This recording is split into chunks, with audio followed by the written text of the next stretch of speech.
everybody, welcome to Fresh Out the Podcast. I am the board game guru and game master extraordinaire, Johananon.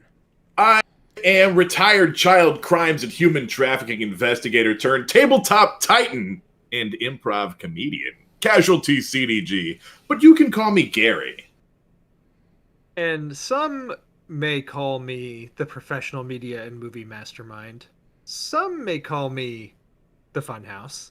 Some may call me James the Rock Johnson. But all of you out there can call me Drew Munhausen. I am the third leg to this tripod, holding up this show, Fresh Out the Podcast. And welcome, everyone. I have to tell y'all a story. The other day, I was in a parking lot, and the parking lot was really full. And it seemed that most of the crowd was directed at this shaved ice, snow cone restaurant on the corner. I like snow cones. Very common around here in Houston, yeah. What? No, the snow cones are the worst dessert, right? Nobody's actively going out of their way to get snow cones when you can have ice cream. No, even when I was in Little League baseball and you got your snow cones after, I just wanted to throw mine in the trash and go get some real ice cream. That's the problem, is Little League snow cones are trash, and you were scarred as a child from subpar snow cones. Oh yeah, no, you got to go down to Mason Road. You got to go to that shaved ice place out there behind where Hollywood Video used to be. I forget what it's called, but I mean, you got to get that tiger's blood. That's just cherry. No. Yeah, tiger's blood's just cherry. Nah, this is tiger's blood. So I'm too far into this because I just thought we're here be across the board that everybody hates snow cones. No, I really sir. thought there was going to be no opposition here, and So, I didn't realize I had not one but two snow cone. You gotta get that wedding cake, boy. Yeah, you don't know what you walked into. This is a fucking trap. The trap's been sprung on you. I like peach and banana snow cone. I get half peach, half banana, and I get extra of the cream on top, the condensed milk, and so it's like really sweet and creamy and tasty. And it's not just like shitty syrupy ice. I think that's the problem, is you had bad snow. Nah, yeah, that's maybe. My I just go and they pour the cherry syrup into the ice chips, and then you're supposed to eat it and go. No, and it's not. Man. It's all about the consistency of the shave and the flavors. You got to go to one of those places that has like 100 flavors. All right, and that's why I mix in the cream, because once you mix in the cream, then it is kind of like almost an ice cream. It's got some milkiness, some creaminess to it, and some fruitiness. Yeah, man, there's a. Oh, you want good condensed milk on some shaved ice? You got to go down to Chinatown, sir. They get fruit. They cover shaved ice in fruit and cover it in sweetened condensed milk. So either one of two things just happened. Either we just lost our entire audience, or we just gained all the subscribers after that. So. I was thinking, did we just become a food podcast? Is that what just happened? Well, I mean, we have Fresh Out already in the word, so. We can jump straight into the discussion topic this week. We talk a lot in here about Game Pass and different Xbox games, because a lot of us are Xbox guys in particular. Not that we hate on PlayStation.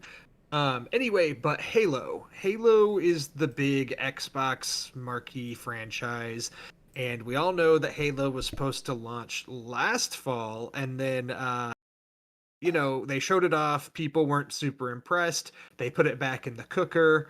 They said for sure we're getting it this fall, and then this news just hit right before Gamescom that Halo Infinite, when it launches, I believe around November is when it's supposed to come out, that it's going to be launching without the Forge mode and also without the cooperative campaign. So it'll still have multiplayer, it'll still have the campaign, but it won't have the cooperative campaign. That's a real shot. Gary's already looking red in the face. I'm gonna be honest with you, Drew. That's a real shot in the nuts.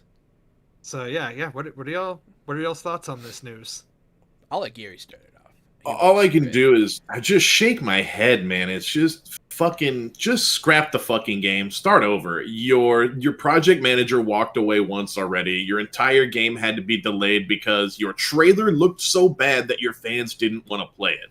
It wasn't even a gameplay beta. They didn't even make it to alpha. It just looked so bad. We were like, oh fuck no. Like it's a train wreck, and they know it's a train wreck. They've kept delaying this train wreck, and now they're going to release the uncompleted train wreck so that they can make a date. Like they're going to release an unfinished piece of shit on time. No, why? For what? What the fuck is the point of that? Yeah. Just don't. Yeah, no. So like me, I'm not the biggest Halo guy. I didn't have the experience growing up that I know that I believe both of you had, where you'd bring your Xbox over, you have the party. We were all PC gamers. We played that kind of stuff. Halo was never that big for me, but I do enjoy it from time to time. Halo Infinite sounded cool. I'm excited. It should be free on Game Pass day one, which is cool. But seriously, no co-op campaign. You guys have had co-op campaigns since what? Halo 2 in every single game. Halo 1. You've had co-op campaigns from day one of the franchise, and you're gonna release the supposed holy grail, the shining king's jewel of the franchise without one of its signature modes. Because why? How hard is it to implement? You're Microsoft. Why? Like no one's making you release it. It's your fucking game. Yeah, why? Why? I'm so sick of unfinished. Like I get early access games. Like I get it. Sometimes a funding issue. Blah blah blah. Smaller studios. Blah blah blah. I'm fine working with those games that are trying to make themselves better through input, through active usership, and to kind of gradually build their base. I can respect that. Microsoft can do better. You know what I mean? Like they can't. You don't get to release an unfinished game and tell us to deal with it. I'm sick of that crap. Like what did we play the other day, Gary? I'm sorry. What was that? Like Humankind. Like the multiplayer didn't work day one. We're gonna get to Humankind. We will get to Humankind. But we'll get to this. There's something. We have a ridiculous fucking story about that game. I think the most disappointing thing about it all is that, we thought we were going to get this game a year ago. And we thought at that time, when it was going back in the cooker, it's like, okay, well, at least we know for sure that this game's going to come out fully done. It's going to have everything. This is going to be the complete game. Because the thing is, there's a lot of games that are being released incomplete these days, right? This isn't just Halo. There's so many games that come out and they're missing modes, or look at Cyberpunk and how it launched in December. They launch with problems. They lack all the features that were promised, and they just say, yeah, we're going to add that down the line, right? We'll patch it. We'll have DLC. We'll do whatever. And I think with Halo, you see Cyberpunk's DLC? Yeah, like a few jackets and some car skins. They're long-awaited. Day one promised free DLC was nothing but cosmetic items. Yeah, mega goof. I think they set the standard for what we expect to see when Halo Infinite's first DLC comes out is a bunch of bullshit. Yeah, so just seeing this, it's disappointing because I think we just really thought we're gonna get the full package here, and it's not gonna happen. And co-op campaign, I guess it could be worse. It could be launching without a campaign and just the multiplayer or something like that. But the thing is, on Halo 1, Halo 2, and I think even Halo 3 and 4, now going through all of them, I think I played the campaign co-op with a friend before playing it on my own at all, because that's just how it always was. Back when the first one came out, we were in middle school. That was prime time where we were over at each other's houses, pick up a second remote, play split screen co-op, and that's how we played through the game. I think the and second one we played through in one night, in one sitting. We'd play through the whole game because that's how we were as kids. And now this isn't going to have that as even an option at launch, which is just pretty disappointing. So, on the plus side, at least we've got Game Pass and we've got this platform where new games are released and features added, and so we're I'm sure they'll advertise, it'll come to it. There's plenty of other things to do with your friends, but man, pretty disappointing, especially for Microsoft's flagship franchise, the one that they really needed to get this Halo right. 5 wasn't the best received. 4, I think, even had some issues at the time. The Master Chief Collection, when that launched, it had a lot of issues at launch, and it took a while to get all the issues worked out. So, and now here we are with another one that, we're starting on some sour news already. I think that they were I think we're well past starting on some sour news. We have been started on sour news, and we're just continuing to get more. Like, how much shit are you going to dump on us? Like this, it's been bad. Stop. Just go back to the drawing board. That's all I can say is, maybe even scrap the fucking name Halo Infinite, because the project has been doomed from the start, it seems like. Maybe it's just an apt name because the development is going to go on infinitely, and then someday we'll get these features added on. But yeah, I more than likely would have played this campaign co-op. 1,000%. Me and Gary would have been on that day one. We would have. That's exactly right. We will the next day. And honestly, even with all of this hate, we have Game Pass Ultimate, so we will probably play this game day one. We'll probably play this multiplayer day one. And we would have played the multiplayer campaign night one. We probably would have beat it night one. If not, we would have gotten... It's Jahan and I, right? So we're up to like 4 or 5 a.m. anyways. We probably would have beat it. There's a good chance. Maybe we would have gotten most of the way through it, but we beat Orcs Must Die in one night. Like, there's something wrong with us.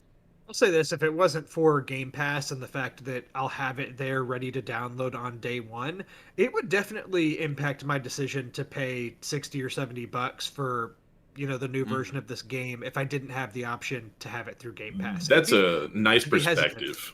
I remember waiting in line for the midnight release of Halo 2 and Halo 3 and how excited I was to play those back in 2007 or 2008, whatever year those were. And I would not wait for a midnight release of this, and I might not buy this game for $60 if it was full price from my own house. It's just... I can confirm I would not spend $60 for it. So, it's not even out yet, but I would say I'm not feeling like this is gonna... I'm not feeling certifiably fresh about this. This is some certified unfresh news that you brought before us, Drew.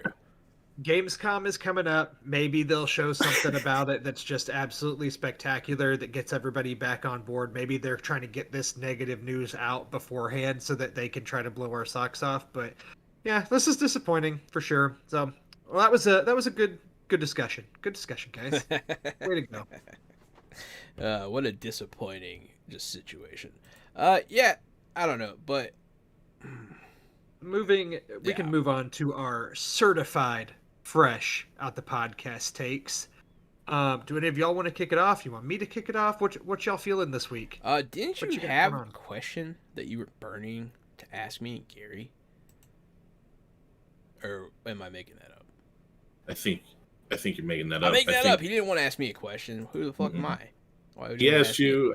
I think he asked you how you feel about fucking snow cones, and he was not happy. Was that the situation? Yeah, I think we lambasted him for his snow cone belief. So one of the things that I watched recently that I think is certified fresh. I've only seen the first episode, mind you. It's a new Netflix show called Brand New Cherry Flavor. I was blown away by the first episode. It was awesome.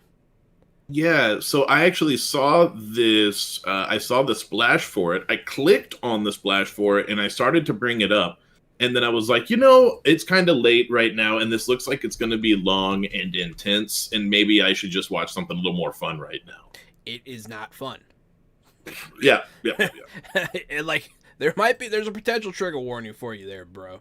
It looks good, but yeah, it looks a little dark. It is very intense. Deals with some intense subject matter, and the leading lady, I don't know her. She's very good. She kind of reminds me of Audrey Plaza a bit. She kind of looks like her.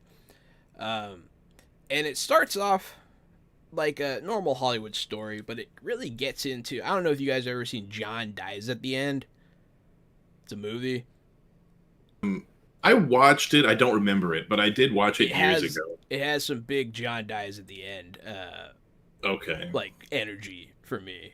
Just episode 1. It's the only one I've seen, but man, oh man, I was like, I was like, this show's incredible. Like, so there's that show plays with, is it drug overdose or is it brain injury? There's hallucinations and stuff going on throughout the plot of that, right? So they talk about overdose, they talk about hallucinations. It's unclear what's real and what's not. Sometimes, like, I haven't seen anyone do drugs yet, so it's kind of, I'm not sure. And it sounded I feel like there's a reveal coming. Now some of it's coming back to my memory. I remember now. It sounded like from the synopsis, like it was an Alice in Wonderland type of reimagined in a dark setting. It does have some strong Alice in Wonderland things in it. Yeah, definitely. Symbology. Yeah, that's what it sounded like. The writers were kind of inspired by Alice and took the story their own way. Yeah, that's cool, man. I thought about watching that. I'm glad you said it's all right. Yeah, no, it's more than all right. I think it's like top 10 shows for me. Oh shit! Right? Like, it's the first episode sold me, man. It was. I'd be surprised if we don't hear about this show a lot more, and all the people involved. It's incredible. Interesting. Good to know, because this is kind of amongst the first that I'm really hearing about it. So brand new on Netflix, very out of nowhere. Speaking of brand new shows that I think you're going to hear about, this one is it could go either way. Maybe you'll hear about it, maybe you won't. But it's co-produced by Taika Waititi. It's Reservation Dogs on Hulu. I don't know if you guys have seen this. It's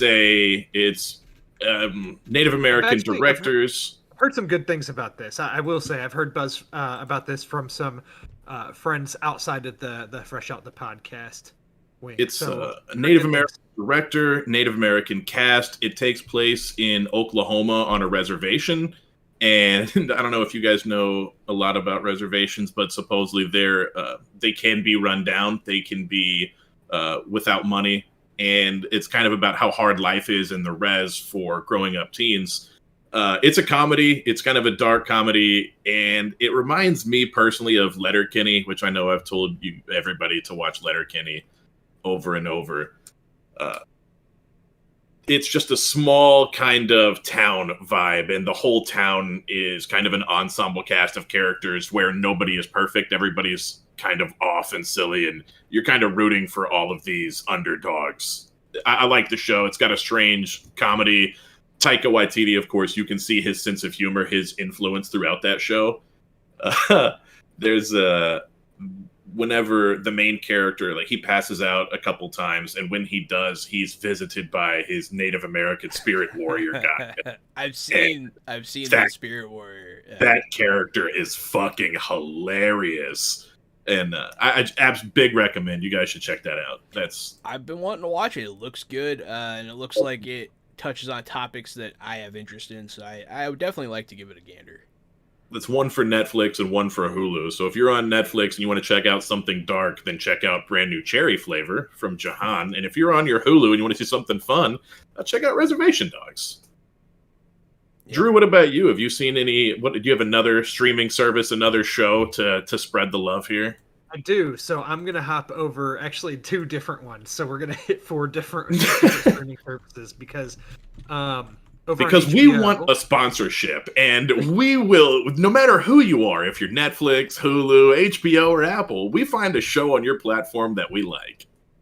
I have all the streaming services. It seems like on my Xbox or Apple TV, whatever I watch on, it's just like, I have all the apps grouped together so I can just browse through. And I'm a horrible browser. I'm the type of person that at night just scrolls through trying to find something to watch, and 45 minutes later I'm still scrolling and I could have been halfway through. That's literally anything. That's a full pastime in my house, man. My uncle loses his mind because we're sitting there and we just scroll for like an hour and a half. Oh yeah, it's bad. So, but anyway, I'll jump over to HBO. So on HBO Max is where I watched this. There's a show that just ended. It was 6 episodes, called The White Lotus. And I was intrigued by this. The writer and the creator, writer, director, this guy named Mike White. He's a famous screenwriter. He's most known for writing School of Rock, as well as a few other things, Orange County and so on and so forth. He's actually a huge Survivor fan, and I'm a big Survivor fan, and he appeared on a recent season of Survivor as castmate, made it to the final 3. So anyway, I really like him, so I'm intrigued by things that he does, and this is a show that he was kind of given full reign by HBO to create during the pandemic.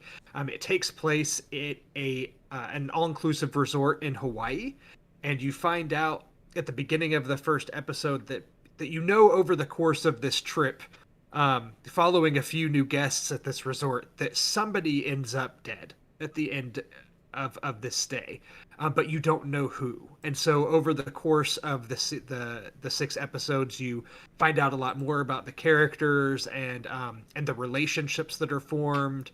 The show deals with a lot of prominent topics: class, money, race, all those things that we're hearing about now. And so I think it's a really interesting look. It's an interesting character study. I thought that the show's payoff was good. I really recommend it. The music in it is fantastic.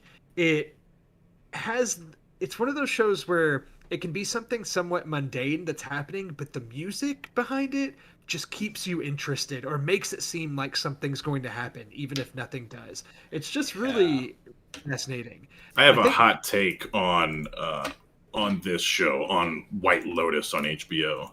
Please, let's hear it. I watched the first episode. I didn't get quite to the end. I'm like 8 minutes short of the end. And it was Annie and Justin and I, the whole household. We sat down and watched this piece of shit. Justin is your roommate, I believe, for people who don't know. Yes, Justin's my roommate.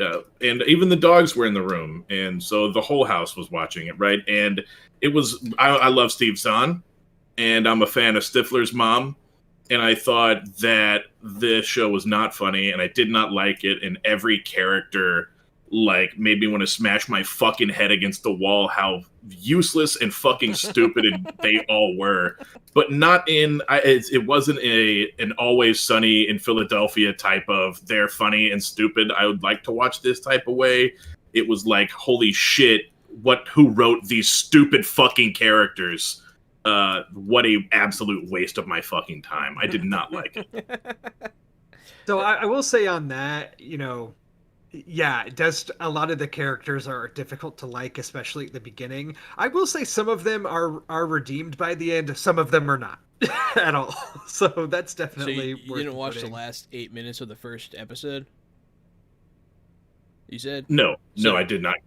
So you didn't even get to the alien invasion. How are you gonna like the alien show if you don't get to the alien invasion? You're like, nah, the aliens, I'm out of here. Nah, I watched. I think I watched the first 2, and I remember telling you guys about the music. So the first episode's pretty mundane. It's a setup episode.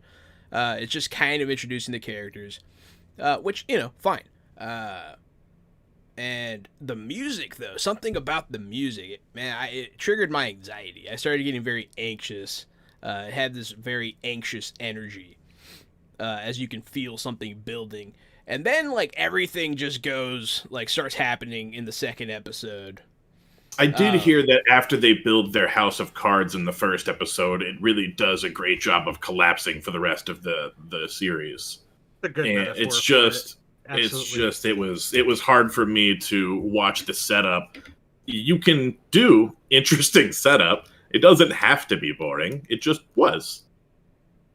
And y'all touched on this. I didn't even go through the cast. Y'all mentioned some of the people and other roles they play. But yeah, Murray Bartlett, Connie Britton, Jennifer Coolidge, Alexandra Daddario, Jake Lacey, Steve Zahn, Molly Shannon. So it's pretty stacked cast for what it is. So yeah, I'd say I give it a for sure certified fresh out the podcast, and would say I haven't finished it, but I do like what I have seen. I think Gary's the outlier here, which is fine.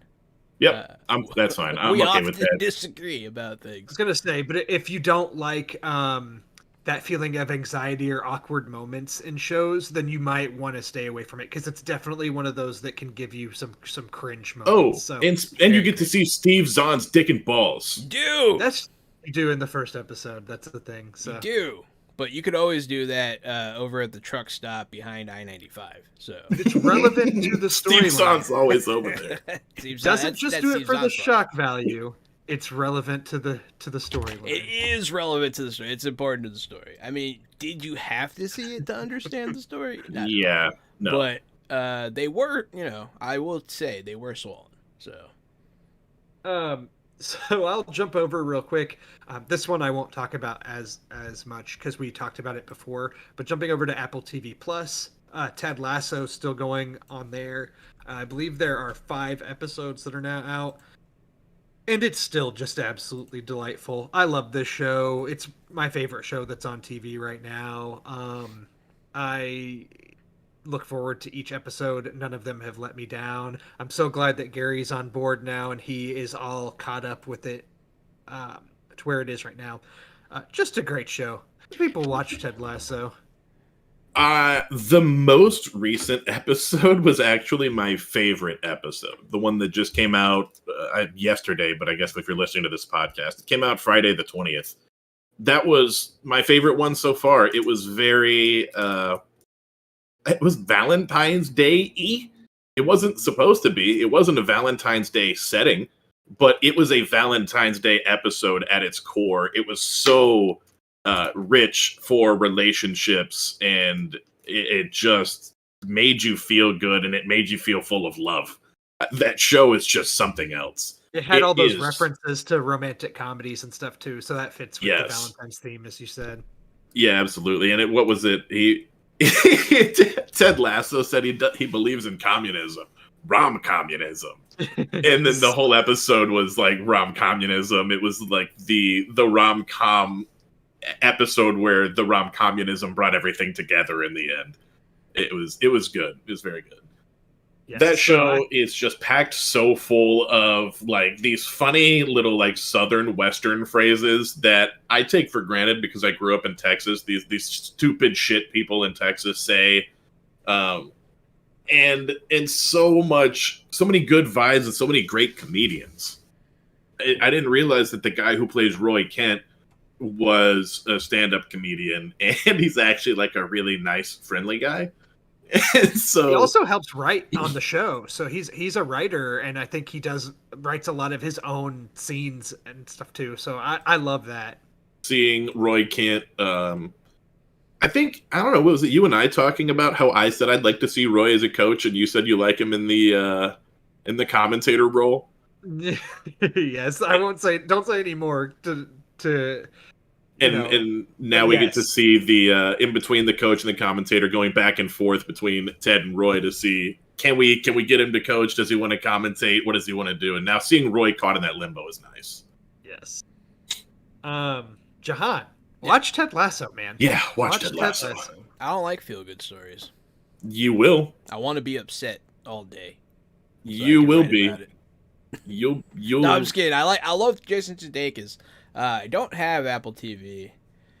Jason Sudeikis I guess. is not in that show. Wait. Ted Lasso is in that show. Okay. It's the weirdest thing, man. He does not. I also like Jason Sudeikis. Does he actually do acting? It's like it's not him. It's like they fucking cast Ted Lasso. It's like funny. A different fucking person. It's interesting. He's the type of show that makes you, if you don't like him, you can reform your view after watching it because he's that good in it. The character's that good. What do they have, 20 Emmy nominations or some silly shit like that? It's a lot. It's a lot. Phenomenal. It might be the best show on... Well, shit. It's early to say it might be the best show, right? We're only into season 2, but it might be the best show. It's great. It's funny because I said I wasn't going to talk about it too long because we talked about it before, but it's hard not to talk about Ted Lasso and just go on singing its praises. Well, also, I hadn't seen it before, so when you brought it up before, it was just kind of a one-man thing, but now we can talk about the show, we can talk spoilers, we can talk whatever we want because we are caught up. So moving forward, if people want to, I mean, I don't know if there's a Ted Lasso stream, but we can be one of them. Absolutely. Fresh out I'll throw it to one of y'all. Yeah, throw it to one of us. Things I wanted to talk about in this first part. So, did you guys see the new trailer for The Eternals? No. You haven't had a chance to watch it yet. You should watch it. Awesome. Good stuff. They actually show stuff finally. They actually show like what's that? I did see this new trailer. It looks really good. Chloe Zhao, the director, is just coming off an Oscar win for Best Director, and if you've seen Nomadland, her film that won Best Picture and that she won the directing Oscar for, you can see a lot of the traces of that movie and filmmaking style in Eternals, which is really interesting to see that translated to a superhero movie. No, I think it looks awesome. I showed my wife the trailer because I thought that it might. Eternals looks like where the Marvel stuff's going to start bordering on a lot more of the weird stuff and some of the deep cuts. That I don't know if they're going to lose people with this, but they haven't done it so far. It seems like people are just on board for all the crazy stuff that Marvel's been doing. So I'm she seemed to like the trailer and thought it looked interesting. So I think it's still going to have some mass appeal. At this point, I really just don't think Marvel can miss. The trailer looks incredible. They finally explain, like, oh, if they were around, why didn't they do anything about Thanos? They explain that kind of stuff a little bit. And it was a really in-depth trailer, and it's a stacked cast. Two of the Starks from, I guess a Stark and a Snow from Game of Thrones. You got Salma Hayek, you got Angelina Jolie, Kumail Nanjiani. It's crazy, man. It's a crazy cast. Love Kumail Nanjiani. I am so happy that he's in this. I'm so excited. I loved him when he was a bit part character in some of the Key and Peele skits. I loved him in Stuber, and I loved him in Silicon Valley. Yeah, loved him in Silicon Valley. I'm a big fan. I don't know if you guys saw Stuber, but that movie was surprisingly fucking hilarious.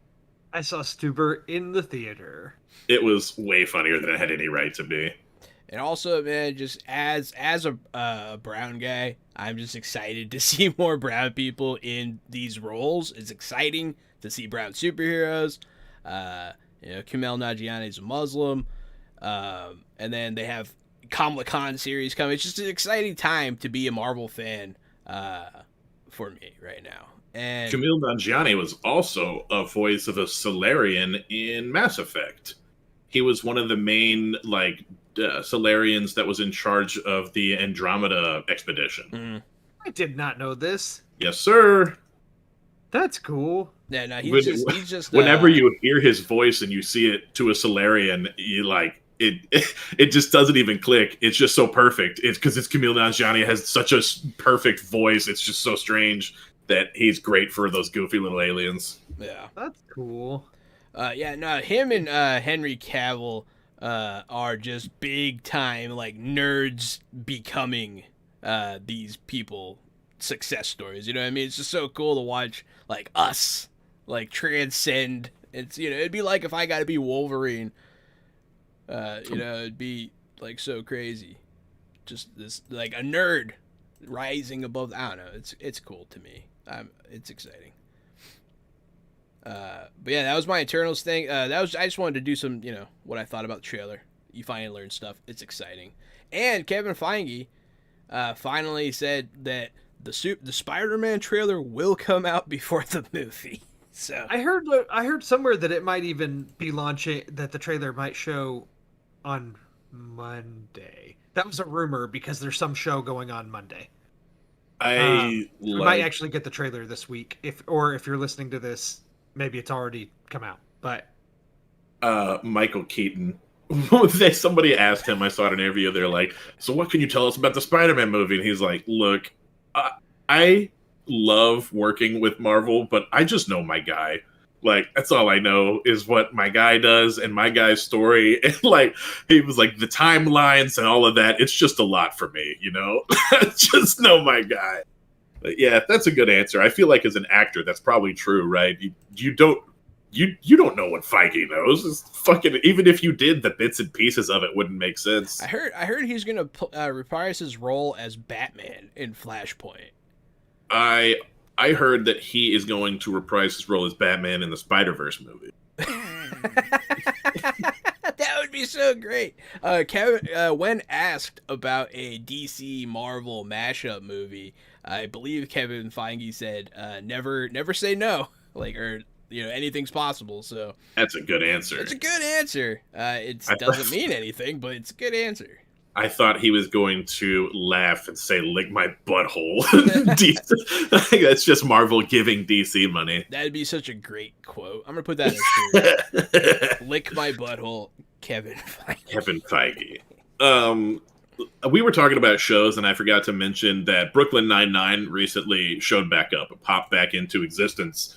I think this is the Nine-Nine. I think this is the last season. Yeah, I believe so. They've made a lot of storyline changes, which is really cool. Like, they're obviously writing this as the final season.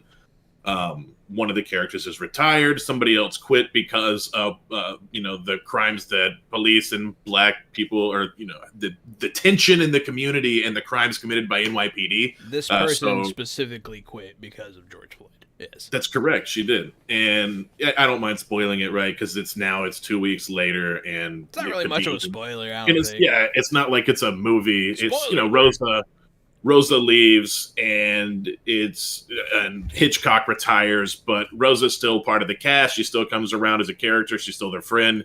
Hitchcock is always there on an iPad because him and Scully can't be apart for very long. So it's like Hitchcock's always... We have theories about it. We do have theories. I think it's because maybe the actor has a compromised immune system or something, and so they're like keeping him safe, which is cool. And that's my theory. I think that you're right, and it also helps them move the story along because now Scully, like, he's going to retire because Hitchcock's retired, and you see him always missing his best friend. And Rosa's gone, and now Jake and Amy had a baby, so they're juggling having to be parents with having work-life balance. And Holt and his husband broke up. And so every character has all of these work-life balance problems going on, and you can see that they're really writing a final season in a nice way. They didn't just kind of write it into a wall. They're writing themselves out with growth, with good character growth. You see that Jake and Amy need to be better parents and that they can't just keep fucking off and working all the time. I love so you're almost cheering for the end. I love what they're doing with Boyle. It's so good. And they also had some serious moments that almost made me cry. When Captain Holt was talking about what was wrong, that made me well up a bit. But Boyle, what they're doing with him is so fun. He's just playing. He's the insufferable ally right now. Mm-hmm. Like, he's trying to be, and like he's annoying all his black coworkers with how much he's caring about them, and like it's a whole. They used to talk about performative activism and that kind of thing, and it's just really. I like what they did with this character. It's really funny. My final big thumbs up, certified fresh out the box for Brooklyn Nine-Nine is that. When the first episode dropped, it was 2 episodes. And then when the second episode dropped, it was 2 episodes. And so now I've gotten a double scoop of Brooklyn Nine-Nine both times. And that has been very nice to be able to watch 2 episodes instead of 1. I've only seen the first 2. Yeah, there's 2 more for you waiting. And hopefully next week there will be 2 more, but I don't know if they're going to keep that up. It's just nice whenever you want to watch your show and you have 2 new episodes instead. I enjoy weekly episode drops. Could you imagine doing that, like 2 instead? I mean, that's fine. Doing like 2 at a time, even better, because especially with something like Ted Lasso, I could go through it. But then also, I'd be disappointed because I think it's 10 episodes for Lasso, and it's been 5 weeks, so we would have had them all already. So that's exactly right. I'm gonna get you guys autographed Ted Lasso posters. That's what I have to do now, I guess. And the same thing for Brooklyn Nine-Nine, right? This is the final season. It's the outro season, and it's bittersweet because they're dropping these double episodes, and I'm getting my fill of Brooklyn Nine-Nine, but they're doubles, so I know it's just going to end that much faster. Yeah. It's just they're speeding up the exit, and it has to come to an end, and it's good. I'm liking the show. They're ending while they're still good. They're ending while they're still hot. Yeah, I like it. This is going to be a good final season. Speaking of shows that are ending. So I know I don't think either of you are caught up with The Walking Dead. I don't think most people Is anybody? Do people what are they on? Watch The Walking Dead? What are they on, season 3? All the people that I know who watch it complain about how bad it is now and still watch it. So Yeah. I mean, like, I guess people are still sticking with it. I mean, so I'm caught up. I am current right now. I actually added AMC and The Walking Dead about one of their costume choices recently, because they have these guys in like stormtrooper armor that have this like giant white plastic plate that's like molded to their butts. It like slaps them in the nuts when they walk, and it's really funny. They look so stupid. But yeah, the story, I mean, I don't know what more they can do. Is this is the last season? I believe this is the actual final season. I do believe this is put the show to rest, please. Yeah. Well, hey man, if you put this show to rest, it's just gonna start walking around again, don't you know? I knew somebody was gonna make that joke. There you go. You can't kill. You got to shoot it in the head, man. I mean, it still has its moments. It's still like recently they did a flashback to flesh out like Negan's character. You got to find out what happened to him before zombies and like immediately after. And it's actually it's pretty well done. It's kind of heart wrenching. Yeah, the show definitely needs to stop. It's they're probably out of good ideas by now, but I don't know, easy for me to say. Everybody's a critic, but I have been watching all the way through. Big fan of the comics, and was reading them 10 years ago when the show started, and I remember being excited for the show. And I watched the first 2 seasons, I think. I think the first season was really short, right? The first season was maybe 6 episodes or something, and then the second season was longer. But it was mostly the first graphic novel condensed to those first 2 seasons. And I remember even then watching it as a fan of the books thinking, oh my gosh, they're dragging this on forever over those 2 seasons. Mm-hmm. And so I dropped it then. And it was still pretty popular at the time, but I just couldn't get on board. And then I feel like I started hearing all the people who did stick with it start dropping like flies from it. And now here we are with it finally ending. Apparently, Jahan's the one person that's still been going by watching it. I have mentioned on the show before, I am a big time zombie guy. I need it. I like to consume it. I've always loved zombie movies. I feel like the first zombie film I was ever introduced to was the remake of Dawn of the Dead. And then I went back and watched all of Romero's stuff. The original Night of the Living Dead, all that stuff. I'm just a big fan of zombies. I love it. I'll watch it. I'll play any game with them in it. I don't know why. I don't get it myself. I have an obsession with it. But The Walking Dead still has something to offer. It still has, if you want gruesome eviscerations and that kind of stuff, if you want what have become kind of cartoonish characters, they have very big characters now. They're kind of weird. It still has something to offer. Is it certified fresh? Probably not. No, I don't. I'm not putting my name on it. For the record, just speaking of Walking Dead, I don't know if Gary even knows this. Literally over a decade ago, so this is ancient history, but Gary has had an ex-girlfriend at that time who had all of the Walking Dead graphic novels, and she let me borrow them because I wanted to read. I think I only owned the first 2 maybe at that time. She let me borrow like the first 8 or 9 because she owned them all, and then she and Gary broke up, and I still have all of them. So just wanted to know. Oh, damn. I think it it sounds like you made out of that relationship better than I did. I think the first 3 trade backs of the series are at a girl's house in my situation. From way back when as well, actually. Yeah. So if you ever come over to my house and see my shelf of all my Walking Dead graphic novels, I didn't pay for any of them except for maybe 1. So that's All right. it. That's all I got. I've got some video games I want to talk about. Oh yeah. Yeah, we were excited. Jahan and I were excited. I'm going to speak for both of us for just a moment. Go We ahead. were excited for Humankind to come out. Humankind is a 4X game, not a hex game, a 4X game, but it is also a hex game. Both, for that matter. Nobody needs that clarification except for your roommate. Expansion, exploration, exploitation, and extermination. Those are the 4 X's. Those are the 4 X's.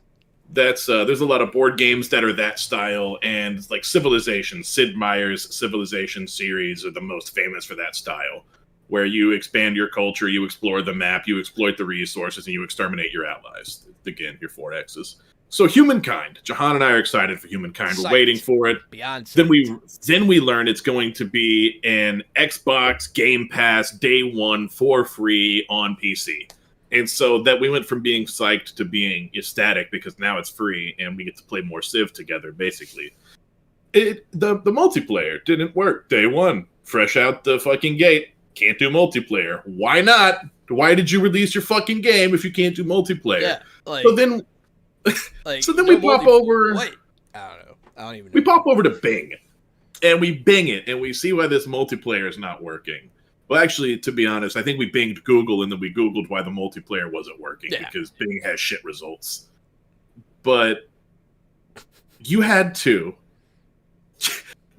So you downloaded the game through Xbox Game Pass for your PC, and then you had to log out of your username and create a free Microsoft Outlook account that was not connected to Game Pass in order to play multiplayer online with somebody. Yes. What the fuck? So me and Gary both had to download the game on Game Pass. We looked up a fix that we didn't think would work because it sounds like nonsense, and Reddit is full of trolls. But we made new accounts. What was my suggested username? Guilt Barbecue 696. Guilt Barbecue. I think that would have been I should have gone with it. It was a great name. But yeah, and then we could finally play this game together. And then it crashed three times. It crashed 3 times or 4 times, so it's exactly like Civ. There's some good ideas in Humankind. I think we're going to keep playing it from time to time. Definitely. But honestly, I might even go back to playing Civ 6 until Humankind maybe has some DLC, or maybe like a patch or something.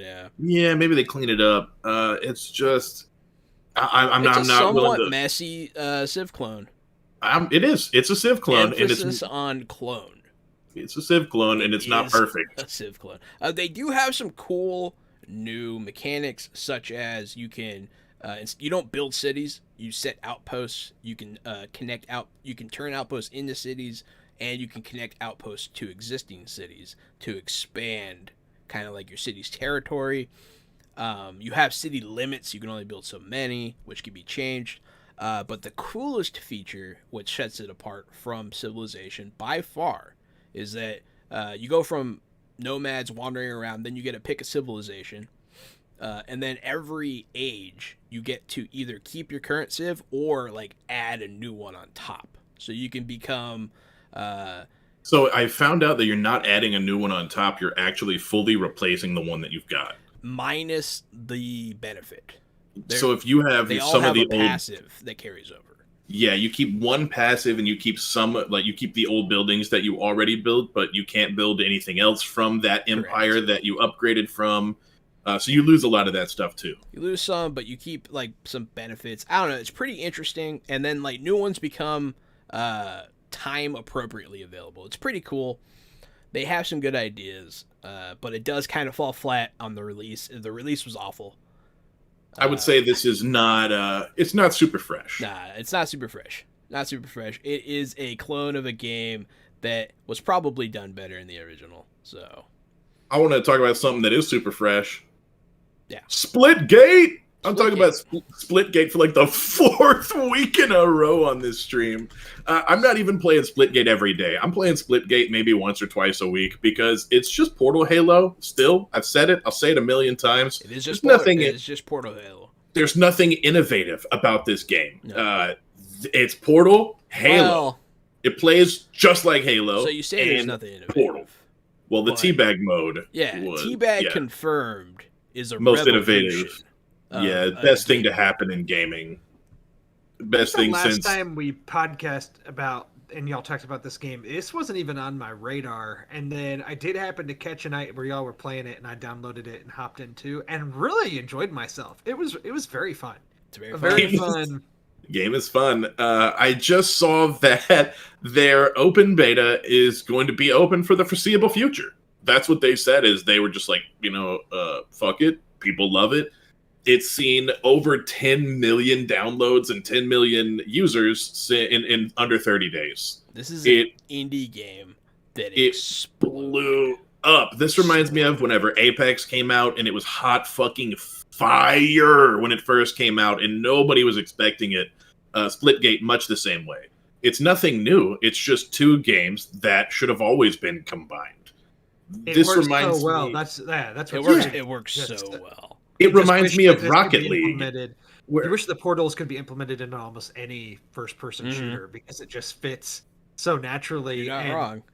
Once you start getting the hang of it, and I was creating portals and then sniping people from the top of the map while just like slightly stepping out of a portal. It's fun. It's fun when you get the kind of into the rhythm of it. Yeah, it's very fun. One of my favorite things to do is almost every single map in the game has a platform on the bottom somewhere. So you can always shoot a portal down at the bottom on a platform and then shoot another portal high. And if you start getting shot, you just dive off the map, aim for your portal, and come flying out of your other portal across the map up in the sky somewhere. And I do it all the time. It's never not fun. So Splitgate, play Splitgate. It's free. You don't have to pay any money. I don't know if I mentioned it's Halo Portal, but you'll like it probably. Oh yeah, no, I can pretty much absolutely certified fresh out the box. I would say certified fresh out the box. Splitgate. Yeah, that's certified fresh from all three of us. So that's good. Yeah, that is good. Not a lot of things get the all the way across the board general consensus. Yeah, if it's cool with you guys, I would like to take this opportunity to talk about Kickstarter a little bit. Yeah, man. Well, you've never talked about Kickstarter on this show, my guy. So there are several things coming out right now that are pretty exciting. One of which we got sent a copy to play live last night, actually. It's on our YouTube. Check it out if you want to see it. Siege Commander. The games right now that I'm going to go over in a second are this game, Siege Commander. And then there is also a new card game called Dustbiters, and then Edge of Darkness. All of these are pretty cool looking games. Dustbiters, I believe, is from a smaller studio. Edge of Darkness is an expansion. Dustbiters, yes. Dustbiters, yeah. Like one who bites dust. Yeah, one who bites dust. It looks like it's like a car battle card game. It looks like a post-apocalyptic Road Warriors card game. So before I dive into like more of a deeper dive, so there's a lot of stuff going on. Anyone who's in the board game community, anyone who backs Kickstarters, board game Kickstarter specifically, is aware that there are so many issues with fulfillment right now that were just because of COVID. Like shipping is just a nightmare right now. It is really hurting the board game industry, and I know lots of people are angry. They want their games. Like I'm of the mind that you just kind of need to, you want the game, you like the people that made it, I assume, give them a break. It's not their fault that the world fell apart. You know what I mean? I feel like people just need to have more patience, but it is a big problem right now. And another recent issue that came up, the company Broken Token, after their CEO had some allegations. A lot of companies are cutting ties. Just boom, boom, boom. Because a lot of people use Broken Token to offer supplemental like box organizers and that kind of thing. That's the kind of thing they do. They do upgraded game components. And so like I've received like 7 emails this past week from all the Kickstarters I've backed about how the Broken Token fulfillment will not happen, and that they're going to offer like either a refund or some kind of new option available through a different company. And it's just, there's a lot of stuff going on at board games right now. It's pretty crazy. But it's because it's pretty crazy. That's the big fear with backing anything on Kickstarter, right? Is that you're going to throw money at a project that may or may not ever come to fruition. Yes. And I think, typically if it wouldn't, I assume if it doesn't meet its goal, then you presumably get your money back. If it doesn't meet the goal, you get your money back. Yes, correct. If it does fund, they get your money. And you have to hope that they give you your product. There is kind of that. I mean, for the most part, the bigger companies you don't got to worry about, like AEG, Common. They do fund through Kickstarter for like big box games that they don't want to make too much of, that there's not an interest in. But as somebody though who has not pledged to a lot of Kickstarters, it just seems like this is the worst fear, right? This is the worst case scenario, that you're putting your money towards something that's funded, and you don't know if your order is even going to be able to get fulfilled. Once you don't know if it's going to get fulfilled. It's only happened to me so far once. I funded a book. It was from like a single independent writer. It's been like 6 years. And you can tell when they log on to their Kickstarter, it'll be like, last logged on, blah, blah, blah. He logged in like 2 years ago. I don't think I've ever seen that book. That's like $60 in the whole. I've backed. That's one out of like 40 that I've backed. You know what I mean? So like, I have a pretty good track record. I've gotten pretty lucky. I think it does happen. I would say that that's not something you necessarily really need to worry about. You'll probably get your game, but right now it's an issue of fulfillment. I know that that's probably very rare, but I think for me it's just a hesitation I still would have. I can understand. The reason why I'm so hooked on Kickstarter is because the first thing I ever backed was Nemesis. It's one of the greatest games I ever played. I got all this extra content on the cheap because I was a first day backer, and so I was very highly rewarded for trying it out, and I've just been hooked ever since. And that's nice. That's cool that happens. Yeah, I've had a lot of really good experiences. I've gotten a lot of really cool games. Right now, so this game, The Edge of Darkness, Emissaries of the Veil. This is a card crafting. It's an expansion for a card crafting game. It's one of the biggest boxes I've ever seen for the base game. It's like this big. And it looks like it weighs like 100 pounds. It's huge. Johan is holding his hands out. I'm holding my hands out, like shoulder width, a little bit more. It's not the best for radio, but yeah, it's a giant box. It must weigh a ton, and it's a game where you get to actually craft cards by putting them in this like different pieces into sleeves. It looks really cool. Check it out. It's funny now on Kickstarter. Then Siege Commander. It's a 2-player game that I played with Gary the other night. It was created by Ryan Collins, a really nice guy. And so this is an indie game. This is from, and it's being published by Outland Entertainment, a company that we've recently started kind of talking with and checking out their products. We like them a lot. They're pretty cool. And this game is player versus player lane-based combat. It's very fun, very simple to teach, very quick. And the base set, it is 2 symmetric opponents, but in future expansions, they will implement asymmetric combat with different factions.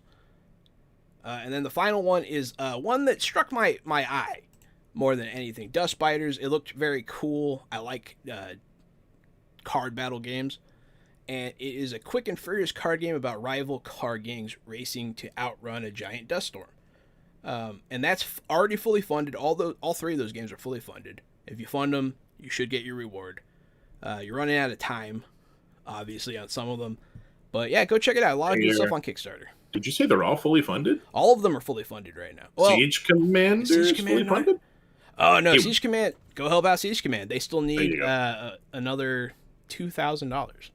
Yeah, I was going to say, last night when I looked at their thing, they weren't funded yet. If they got funded overnight, that would have been crazy. Yeah, they've only been live for a few days, though, so definitely check that out. I just like to keep you guys plugged in on Kickstarter so that you know what's going on. And on that news, I would like to congratulate Magpie Games and Avatar Legends for being the most funded tabletop RPG of all time on Kickstarter. So congratulations, Magpie. The game looks amazing. I know we told you we read that one, Drew, on our one of our Friday night streams. We read the Avatar Last Airbender game, and it looks really fun. I would like to play that at some point. And yeah, now they literally set the record for most funded tabletop game ever on Kickstarter. Like, oh shit. Yeah, we're definitely gonna have to get that on the channel strike while the iron's hot on that one. I've always wanted to play an Avatar game, and this one looks very fun. So people on LinkedIn Because told they me had that we that. should play Dune. The Avatar game was funded, and I think they just recently announced the cast for their Netflix series. So They yes. there's Yes. the Avatar Last Airbender staying alive. And they were all people were praising them because they were cast, The cast looks with good. the appropriate like racial recognition, which was huge because that was a huge problem people had with the M. Night Shyamalan movie. I have The one sad more. part is that the racial casting of the Shyamalan movie was almost the least of them. Yeah, I mean, So it bad. definitely had some huge other issues, like being terrible. Exactly. I have one more game I want to talk about that's not new and it's not current and it's not anything, but I just found it and I can't put it down. It's free to play, and I think that's the newest thing about it is that it's now free to play. It used to be you had to buy the game, and it also used to have a different name. It used to be called Raiders of the Broken Planet, and now the game is called Space Lords, and now it's free for PC and PlayStation 4 and Xbox and all PlayStation 5 and the new Xboxes. It's on everything now. It's on everything now, yeah, free to play. Mhm. The game it's four player co-op, and it's Called PvE. Space Lords. Space Lords. 4-player co-op. It's a third-person shooter, and it's PvE. So you're working with your teammates to fight really hard, endless waves, almost like horde survival. And while you're doing that, you have objectives you need to complete. So the longer you take to do your objectives, the harder and harder it gets because you're basically doing horde mode. Each character has different guns, and so it's not like what gun you pick up is your favorite gun. Each character has 4 different completely guns that no other character has. They have these massive skill trees. The guns upgrade. There's crafting systems. Whenever you fight enemies, like you don't just punch B to melee. Like X is punch and kick, and left bumper is flip out of the way to dodge punches, and Y is grapple. So there's like a rock, paper, scissors fighting type of mixed into the shooting game. Cool, yeah. Yeah, man. Like, Okay, what the hell? Yeah, this Uh, game. And I looked at the reviews of it, and they're mixed, but maybe that's because you used to have to pay for it. Maybe they added more characters over time. I'm just not sure. I never heard of it. I've seen good games fail before. Because this kind of sounds a little bit like Battleborn to me almost. And that game was awesome. And people did not like it. So this game reminds me of like Outlanders, except Outlanders was a piece of shit. And Outlanders was massively disappointing. Yeah. And Battleborn, that's exactly right. And Battleborn was one of those ones that came out at the wrong time. And Outlanders was a piece of shit. So this game seems to be a really good blend of the two. This game, I mean Space Lords. I recommend it. It's launch like right before Overwatch did, and they were had similar properties. And Overwatch, of course, became this huge phenomenon, and Battleborn was just kind of left to die. I own both of those games, and Overwatch, even though I don't like Blizzard and what they stand for, I think Overwatch is a better game than Battleborn. And I liked Battleborn. I just think that's just definitely a very different game, though. Yeah. No, this did not work out in that game's favor. The timing. Yeah. Yeah. Also, I was getting some Borderlands vibes for Space Lords, and I know the guys who made Borderlands also made Battleborn. That's Gearbox, made both of those. Oh, so that's exactly when you said Battleborn, I was like, you know what? You're right. I'm not getting Borderlands vibes. I'm getting Battleborn vibes. You're totally right. That's exactly what it is. Certified fresh out the box. This 4 or 5 year old game. Yeah, man. I'm putting my name on this game. Hey, I like freshly free out the box. So, yeah, no, Space Lords might be something I'll have to check out for sure. It's perfect. And then I'll wrap it up before we get into our plugs and everything. For this episode of Fresh Out the Podcast, I will say, I created a TikTok. So I had been sharing some of my physical media updates with friends, and one of them said, "Hey, that would make for a great TikTok." And I said, "Okay." And so I created a TikTok. My username is Drew's Blues. Get it? Because like Drew's Blu-rays, but it's like Blues Clues, but Drew's Blues. Isn't that? Thought it, yeah. Thank you, Jahan, for the laugh. I thought it was rather clever.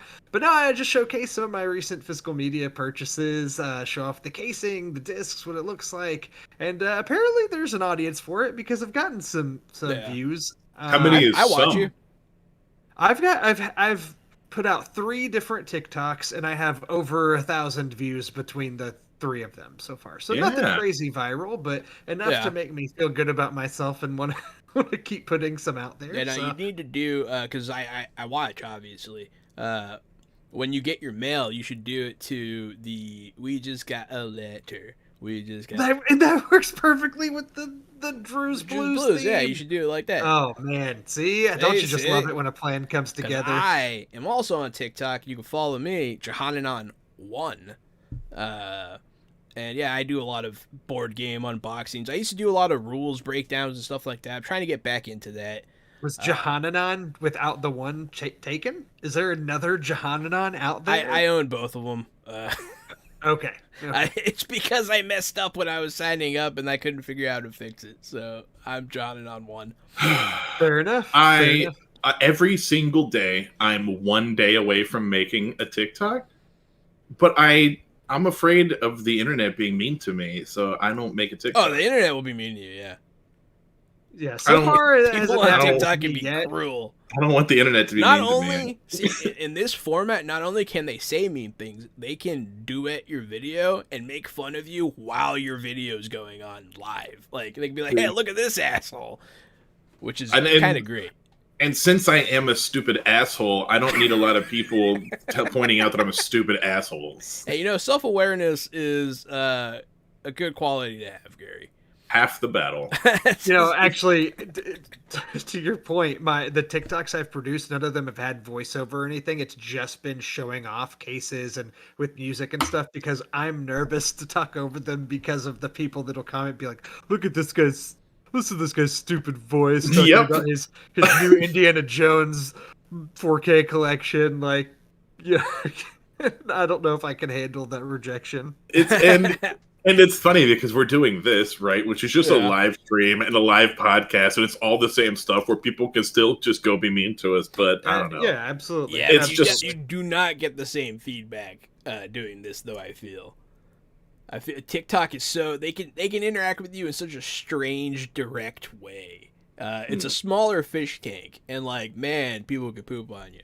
But I've been doing it for a while now, and I'm kind of just over the fear a little bit. I still get nervous when I'm like trying to do a voice, like people are gonna make fun of me, but Well, it's definitely addicting though, in the sense of if you make one that, like the first TikTok I made, it's got maybe 650 views on it or something.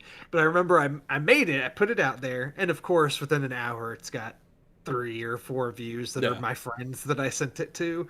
Then all of a sudden I was running some errands later and I happened to look at it and it was up to 100. And I was like, oh, holy crap. And then I put it away and looked at it the next day and it was, at 500 or 600. I was like, oh my gosh, people are looking at this. Not like a huge amount, but enough to make me feel like, oh well, I got to make another one. Got to give the people what they want. Oh, that's good. Right. It's good at hooking you. So that's I think that's everything from us for the show. But follow Drew's Blues on TikTok. Follow me on Twitter. Follow Johannanon1 on TikTok. Follow me on Twitter at Drew Munhausen. Where can people find y'all? Find me at RockFact on Twitter. I'm on Twitter at CasualtyCDG, and of course, Fresh Out the Box is our tabletop role-playing podcast and board game podcast. Jahan and I play board games, tabletop games, indie games every Wednesday, Thursday, and Friday from 8 p.m. until 11 p.m. on twitch.tv/Johannanon. But there's a Fresh Out the Box YouTube. There's a Fresh Out the Box Facebook. We try to make ourselves everywhere as possible for you guys. I think there's even a Fresh Out the Box Twitter. Yes. I do always put the Twitter in the show notes for the podcast. So yeah, if you need to catch the are where to find us. They should be there in the show notes, including the Fresh Out the Box Twitter account. Definitely give them a follow as well, sharing all of our shows on there. And we're up to like almost 200 followers now on Twitch. We're at like a 198, 197 Very type close. of situation. Very so close. We remember back in November. Remember back in November when we didn't even have we had like 30. Yeah, we were trying to hit 50, and that was like a big deal. And now we're almost at 200, and it's very exciting. But yeah, if you want to be featured on any of our shows, if you're a TTRPG creator, company, board game company, reach out to us. You can find our socials on our Twitter profiles. So check out @RockFact. And if you want us to talk about you on the podcast, reach out to us and let us know. We're always looking for some interesting topics. For sure. Thank you, everybody, for listening to this episode, and we will see y'all next time. Bye, guys.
everybody, welcome back to Fresh Out the Podcast. I am Johananon, the board game guru and game master extraordinaire. I'm a retired child crimes and human trafficking detective turned tabletop titan and improv comedian. I'm Casualty CDG, but you can call me Gary. And oh boy, I'm so excited for the podcast. I love podcast night. And I am the professional media and movie mastermind, the Funhouse Drew Munhausen. And Gary was just so excited for this podcast, he wasn't even going to let me introduce myself there. Come on. I wanted to be able to say something just besides my name. That's fair. And I didn't want to take too much time. I'm excited for the podcast. I like the podcast. It's the pod. Wow. So we do tabletop streaming and stuff, and we do board game streams, and everything is different, right? Every stream's different. Every night has different vibes, and I like podcast night. That's all. I love podcast night. Well, I mean, we got to face the facts here, though, because the fans of our podcast came out in numbers complaining about 2 episodes ago, where Gary, we know here at Fresh Out the Podcast that the Suicide Squad film is called The Suicide Squad. But Gary unapologetically referred to it as Suicide Squad 2 throughout a lot of the discussion. And I will continue to do so for the record. We got some blowback for that. We got some, the fans were just out with their torches and their pitchforks. They really were complaining outraged about this. But I'm just excited people are mad about our podcast. Let me just be clear. We know that the movie's called The Suicide Squad. The Suicide Squad. We do know. And Gary, do you want to apologize to anybody out there? I'd like to say that it's Suicide Squad 2, and the reason is because it is a sequel. It is not a requel, which some people have said that it is a reboot and not a sequel. It's a fucking sequel. They even ask Harley what she's doing back here. She says she got arrested again. The same characters, the same actors play the same characters. It's a fucking sequel. It's not a requel, and it's Suicide Squad 2. Yeah, I would not like to apologize to anybody who thinks that it's not a fucking sequel, because it is. So I agree it's the Suicide Squad, but it is also a sequel. I mean, I don't remember them ever being like, hey, this is, I don't know, the story still matches up. It's still all there. It's still canon. I don't know. Look, I didn't name the movie. It is called The Suicide Squad, right? I can't change the title of it, but it's a sequel, and it's Suicide Squad 2. Just sitting over here giggling because Okay, hold on. I think I've got a defense instead of just me being wrong. I think I've got a defense. Gary, Terminator 2. Yeah. What does everybody call Terminator 2? Judgment Day. T2. Everybody calls it T2 or Terminator 2, but it's called Terminator 2 Judgment Day. Yeah. But nobody in their right fucking mind is going to call it Terminator 2 Judgment Day. I'm not going to say, have you guys seen Suicide Squad or have you guys seen The Suicide Squad? I'm going to say, have you seen Suicide Squad 2? Or have you seen the new Suicide Squad? Also, James Gunn's Suicide Squad. Yeah, really, they should have called it The Good Suicide Squad because that's what it fucking was. Originally, I was more like, yeah, you should probably call it The Suicide Squad. Stop being a jerk. But now I'm kind of getting swayed here because, like, DC just kind of, they're like, oh, that's not canon anytime one of their movies flops. And it's kind of bullshit lack of accountability for shitty movies, in my opinion. I don't know. That should be called The Good Suicide Squad, which I think would be a really fucking funny tongue-in-cheek. They should call it The Suicide Squad. That's what they should call it. Man, missed opportunity. Missed opportunity. Well, thank you guys for that. Speaking of movies, I wanted to bring this up for our discussion here, because we've talked multiple times about Dune and how we're excited for Dune, the new film by director Denis Villeneuve, and I love Denis Villeneuve. I'm a huge fan of his films. He's one of my favorite, if not my favorite, working director right now. But one of the things we've seen over the past year and a half plus of the pandemic is, release strategies of movies have constantly changed. Right now, we seemed like we were starting to get back in the flow of theatrical releases, but of course, at the time of this recording, the Delta variant for COVID is kind of raging out of control. So, it's movies are still coming out, but they're just not making as much money as everybody would like as far as the movie studios go. So that being said, we like getting movies at home. We like to stream movies. A lot of the creators or visionaries behind a lot of these big tentpole films want you to watch them on the big screen. And film Twitter was abuzz recently because of a quote from Denis Villeneuve. I believe the quote was originally with a French publication of some sort. I'm not sure. I should be a good podcaster and be able to source back to where this came from, but I just don't have it in front of me. But I do have the quote. I can just tell you this quote wasn't in an interview with Fresh Out the Podcast because, we're not of the status to be doing interviews with Denis Villeneuve yet. But he said, let me find he said, the industry is on a roller coaster ride, which is at odds. No, that's not the part I wanted to say. Hold on. Please hold. Take your time, man. Of course, I don't have it in front of me. I thought I did. Yeah, no, absolutely. Not a problem. Movies, while you're looking, I'll tell you the story about the first movie I went to when movie theaters kind of opened back up. It was recently. Give you some time to search there. I saw The Green Knight. And so I'm a big movie guy. I love the experience of cinema. I do enjoy it. I like going. I like paying too much for popcorn. I like sneaking stuff in from 99-cent store. It's good stuff. And by the way, we snuck a lot of stuff in from the 99-cent store because we brought my mom, and my mom has a big purse. So, take that. Sorry. No, go I ahead. apologize for that delay. This is in response to Dune. As we know, it's going to be debuting on HBO Max the same day as it'll be in theaters. And Denis Villeneuve said, first of all, the enemy of the cinema is the pandemic. That's the thing. We understand that the cinema industry is under tremendous pressure right now. That I get. The way it happened, I'm still not happy. Frankly, to watch Dune on a television, the best way I can compare it is to drive a speedboat in your bathtub. For me, it's ridiculous. It's a movie that has been made as a tribute to the big screen experience. So that's the quote. Comparing seeing movies in theater, watching big tentpole movies at home as driving a speedboat in bathtub. That's his comparison.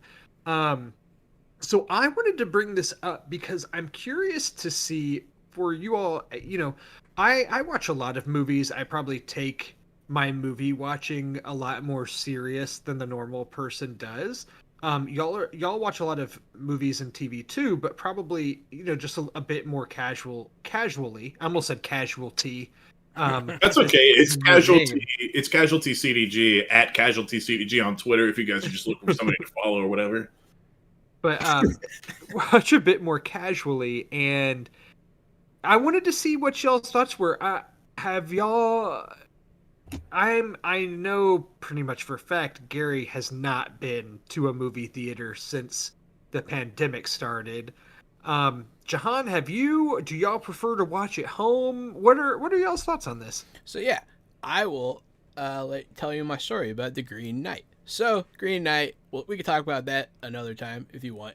But the movie experience itself, we snuck the food in. It was exciting. We got to sit down, We were wearing our masks. A lot of people weren't. A lot of people were shooting us dirty looks for doing so. The theater's packed. We knew it was going to be packed. And all the seats were sold out. Why? I don't know. I guess a new movie. People weren't sure what it was going to be about. And then enters so I'm sitting with my 12-year-old cousin, right? And then my brother and mom are sitting like 2 rows down or something like that because we couldn't get seats together. And then in walks everybody. The people sitting next to us, sitting next to me and my cousin. Oh my God, I wish I watched this movie at home. he was, I don't know. He was wearing, sandals, pajama pants, made himself comfy. Fine, whatever. No masks in sight. Fine, whatever. You don't have to wear them. He's in there with his mom, and like every scene, he's throwing his hands about, like, was this? This isn't like the poem it's based on. And then he just laughs at the weirdest times when nothing funny happened. And during serious moments, he's like, ha, ha, ha, like really loud obnoxious, and it's just the worst. So, that was my recent movie-going experience. It might have soured me a bit and tainted my opinion, because I do love going to the movies. Here in Houston, we have Alamo Draft House and that kind of thing, where you get this full dining experience with your movie, which is very fun. I do love the movies. I don't want them to go anywhere. They're also very strict about the no texting, no talking policies. The dine places are very strict, yes, which is awesome, which I love. Yeah, so I go to the theater a lot typically, and I've gone probably more than the average person since movies started coming back during the course of the pandemic. I haven't gone recently since the Delta variant has been kind of raging out of control. That being said, I love seeing a movie in theaters, but other people in theaters these days are just the worst, and it's hard for me. I as someone who does go to the theater, I usually don't go on weekends. I don't go, Friday nights or Saturdays. I like to go on like a Monday or Tuesday night, because it's typically not very busy. A lot of times you can go and have the theater almost to yourself. I really like that kind of experience. I rarely go on the weekends when it's busiest. Yeah. Because it's just, I get too distracted by other people or get too mad when they don't respect the theater experience as well as I do. Gary, what are your thoughts on this? I've had really good movie experiences in my life in theaters, and I like movie theaters. I've also had bad experiences in movie theaters. I've had people who won't shut the hell up. I've had people who throw their hands up or they're just in the way. I've had kids running around screaming. But also, like, I've loved, some of the Star Wars midnight releases where you're there with your friends and it's this big iconic thing and everybody claps at the end of the movie and cheers at the fucking screen. There's something really awesome about that, I'm not... And of course, you're talking about a more intimate movie-going experience, which is not... I've never been to a movie theater by myself. I've never been to a movie theater, during the day by myself when nobody's there. I do it. I love it. I love it so much. I also enjoy it from time to time. But that's, that's nothing to do with movie theaters. That's probably to do with my own anxiety and paranoia and being out in public and stuff. So it's just, I don't know. I like watching movies at home. And when Dune comes out, I'm going to watch Dune at home. I'm not going to be like, this is the one that's going to get me back in theaters. Maybe the new Spider-Man actually will get me. Maybe I'll go to Alamo Draft House one day at like 3 or 4 or something during a weekday and go see the new Spider-Man, but not Dune. Dune's not the one. I'm excited for Dune. I will watch Dune. I want to play the Dune tabletop role-playing game that's come out here at the same time. There's a lot of buzz around it. People seem to like it, and I don't know a lot about the Dune universe. It seems like there's going to be a lot of cool things for me to learn. Yeah, Dune Imperium, top 5 hottest games on Board Game Geek right now. Thank you, John. Just wanted to chime in with that. See, that's why you're the board game guru, man. You don't just get that nickname. No, you don't. No, you don't. I don't. So yeah. I mean, it's to answer your question, and in a bunch of different ways. No, Dune's not going to put me back in theaters. Yes, I am excited for it. I didn't know it was going to be out on HBO Max same day, and that's great news for me because I have HBO Max and now I'll watch it. The home entertainment climate has changed so much too, right? Like, we used to have small TV, before we had HD TVs and before we had, everything now. Projectors and surround sound, yeah. For me personally, as somebody who has invested in my home theater experience because I do like watching movies, I'm fortunate enough to have a 75-inch 4K TV and 7.1 surround sound. So when I watch a movie at home, I get practically my own little mini theater experience. And there's not people next to me texting, unless I'm watching something with my wife and she's on her phone, in which I give her a pass. But there's not random rude people texting next to me or talking or laughing or running up and down the stairs, or if it's an R-rated movie, somebody that comes in with their child who is crying during the film, things like that just seem like are inevitable when you go to the theater. Drew, that's the TikTok I want to see. I want to see your home theater. That's what I want to see. No, then people, no. Don't ever put your fucking shit on the internet. Don't show people your stuff. No, show them your stuff. Just don't tell them where you live. This is why I love TikTok. But yeah, no. So yeah, I like the movie going experience. I do want to see Dune, but I'm worried about the Delta. It's probably going to be raging by then. It's not going anywhere. Things will start to even out by then, and I hope it doesn't get delayed. But I mean, I hope so. I think that there has been an interesting balance. The Green Knight. To keep going back to this, it got released in theaters. Yeah. It was out in theaters for 2 to 3 weeks, and then A24 said, okay, now it's going to be out digitally. It wasn't a planned video on demand release, but now you can rent it at home for $19.99 and watch it at home after it got a short theatrical run. I don't know if that's just because it wasn't performing at the box office as well as they wanted it to or what, but I like that we're in a place where they can do that. So like, okay, it's run in theaters, and now here you can rent it at home. Like, that's awesome. Because I like watching movies again. You know? Absolutely. So I think I know that they're experimenting, HBO Max and the theatrical same day release has been an interesting experiment this past year. There have been, Paramount Plus does I think it's a 45-day theatrical window before it comes on the app. Like, that's what happened with A Quiet Place Part 2. I think that's the plan for Snake Eyes. Although Snake Eyes you can rent on video on demand right now too. Why would you? You can also just watch your stool go down the toilet. That's a whole other topic. But you can go outside and watch grass grow. That's a fucking thing. They're trying to figure out what the right balance is, and I think it's an interesting thing to see play out. So I thought that was worth the discussion, and y'all always make it worth it.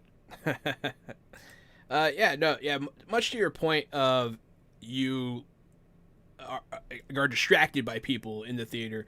For Endgame, I did not want that night to be ruined. I'm in a Discord for Houston, a Houston Reddit Discord.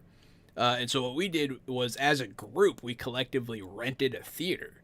So we knew everyone in the theater. It was packed, but we were all of the same mind, like, hey, and you still got to have those cool moments. Like, I remember when Kat picked up the hammer, everybody was screaming, and we still had all those cool moments, but it was with friends. And so, I wish I had a better home entertainment system, though. Not going to lie.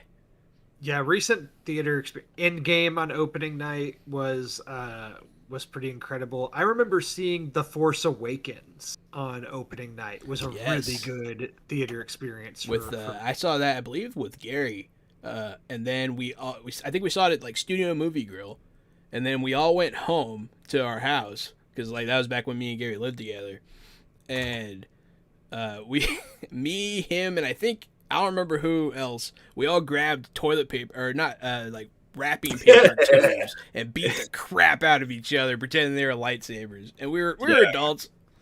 That was me, you, and Scooter. Are you adults? Well, as much as we are now. There's an argument to be made that I am 3 12-year-olds stacked on top of each other's shoulders wearing a Hawaiian shirt with a fake beard. I believe it. I believe it too. So there you go. Movies. I really do like to turn around. We'll give all of our Twitter handles and everything at the end of this episode, but tweet at us what your favorite theatrical experience was. Tweet that at us because Or I least like hearing favorite, those kinds of man. stories. People might have some really funny stories about their worst Yeah, theatrical yeah, experience. tweet us your terrible times in the cinema.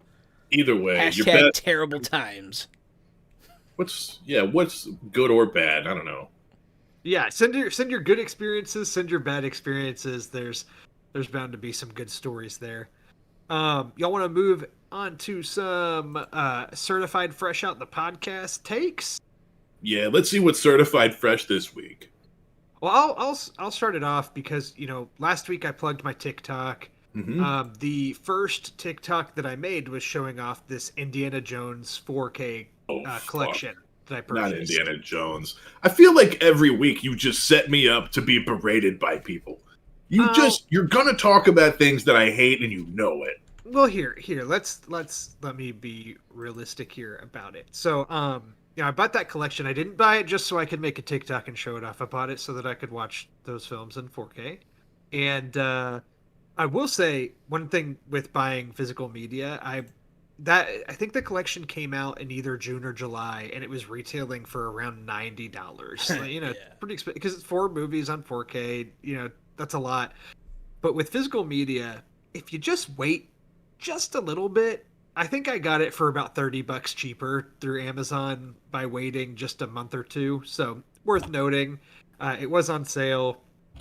And so I've watched. So I have not watched all 4 of them yet. I have watched Raiders, and I've watched Temple of Doom, and I've watched part of The Last Crusade, which that's a thing that happens when you have children.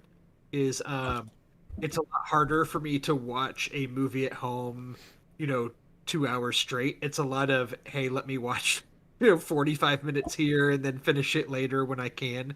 That's just a thing that happens when you become a parent. So that is why I'm halfway through The Last Crusade. But I'm enjoying watching them. They look great.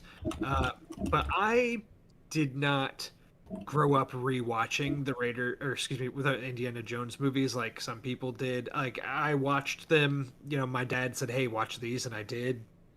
And I enjoyed them, and that was it. And of course, all the famous scenes from Raiders, especially. Like, there's all the iconic moments. But I was not somebody that rewatched these,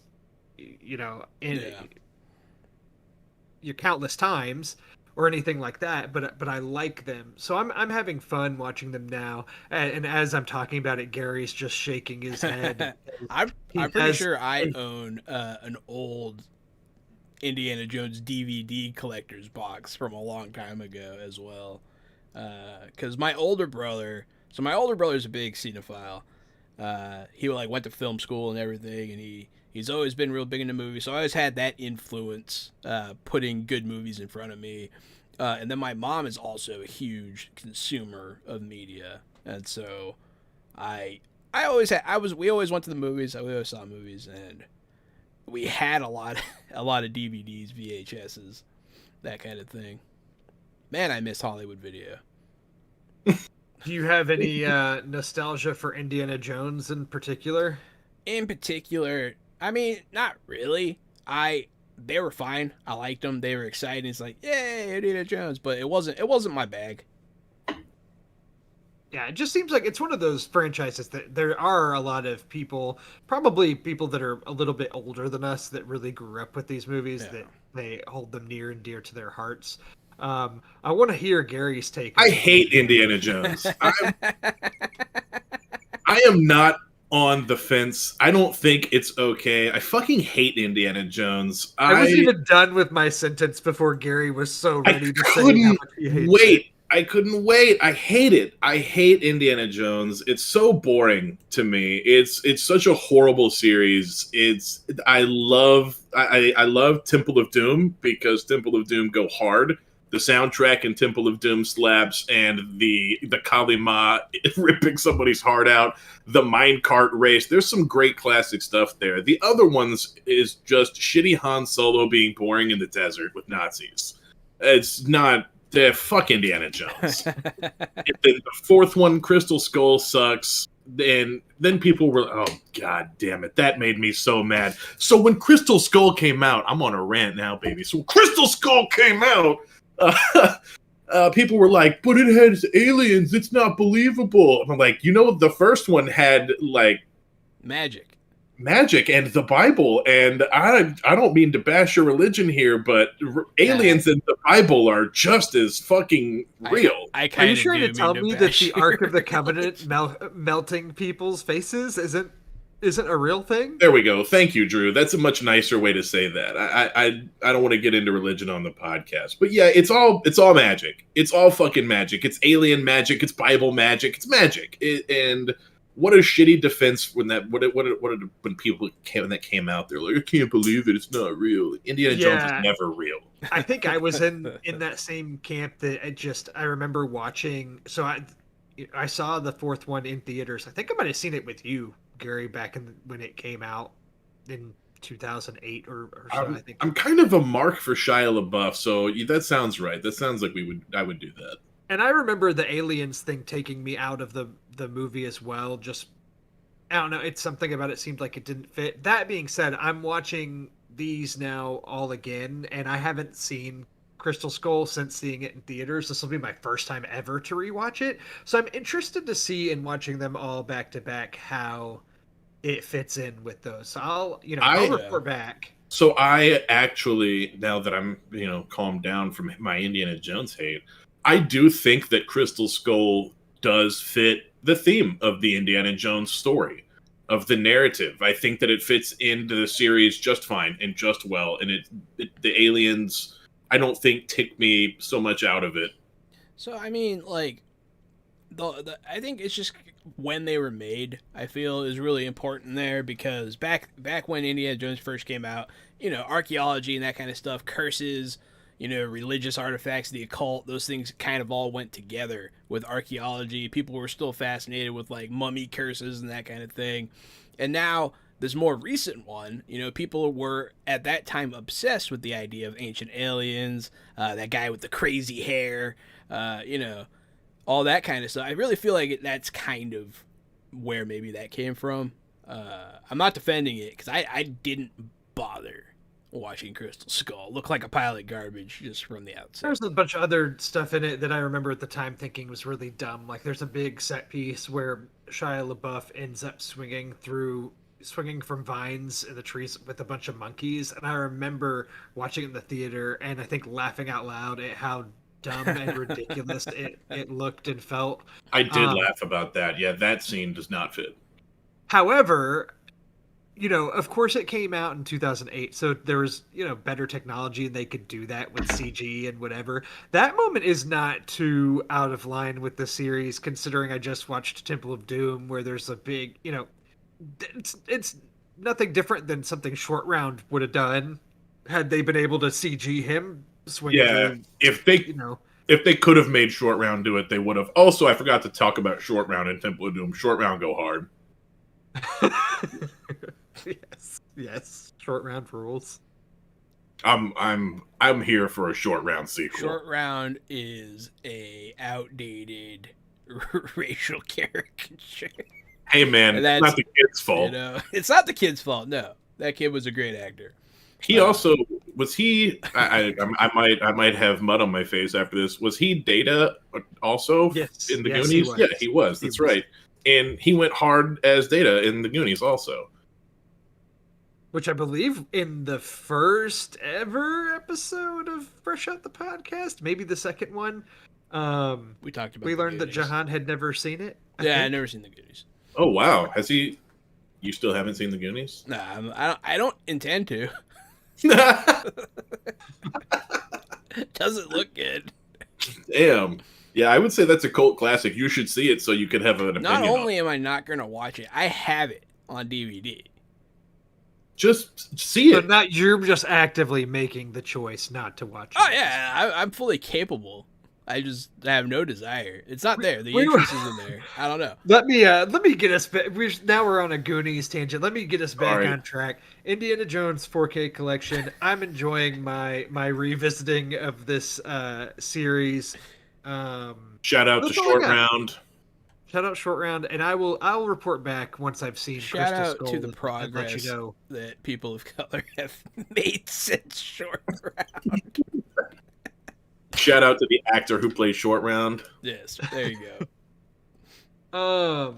I'll pass it to one of y'all. Yeah, so I got some stuff interesting. I got some interesting stuff that's coming out soon.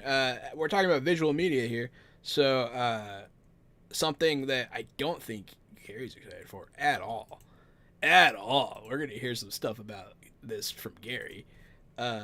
They announced, HBO Max announced a... I'm so glad that you guys have things this week that I have opinions about, because the only things that I have this week are things that I don't like that I'm not going to talk about very much.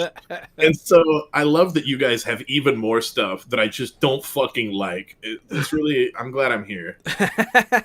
Hey, you know, we're trying to, what do you call it? Typecast you as the curmudgeon. So, you're nailing it. Nailing it. Yeah, HBO Max announced that they are going to go forward with a Fiona and Cake series. Boo. Fiona and Cake are the gender-bent fan fiction of the Ice King. So it's a in-universe fan fiction coming to life. And I love the characters. I love Fiona and Cake. Fiona is... they're more grown up. They're more...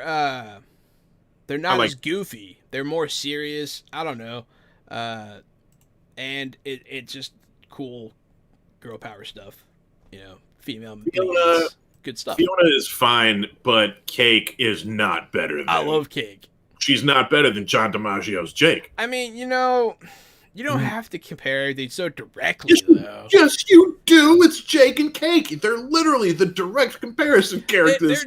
They're gender bent, but in defense... They are gender bent, but they're the same characters, gender bent. But one of them's a cat. How can you not compare?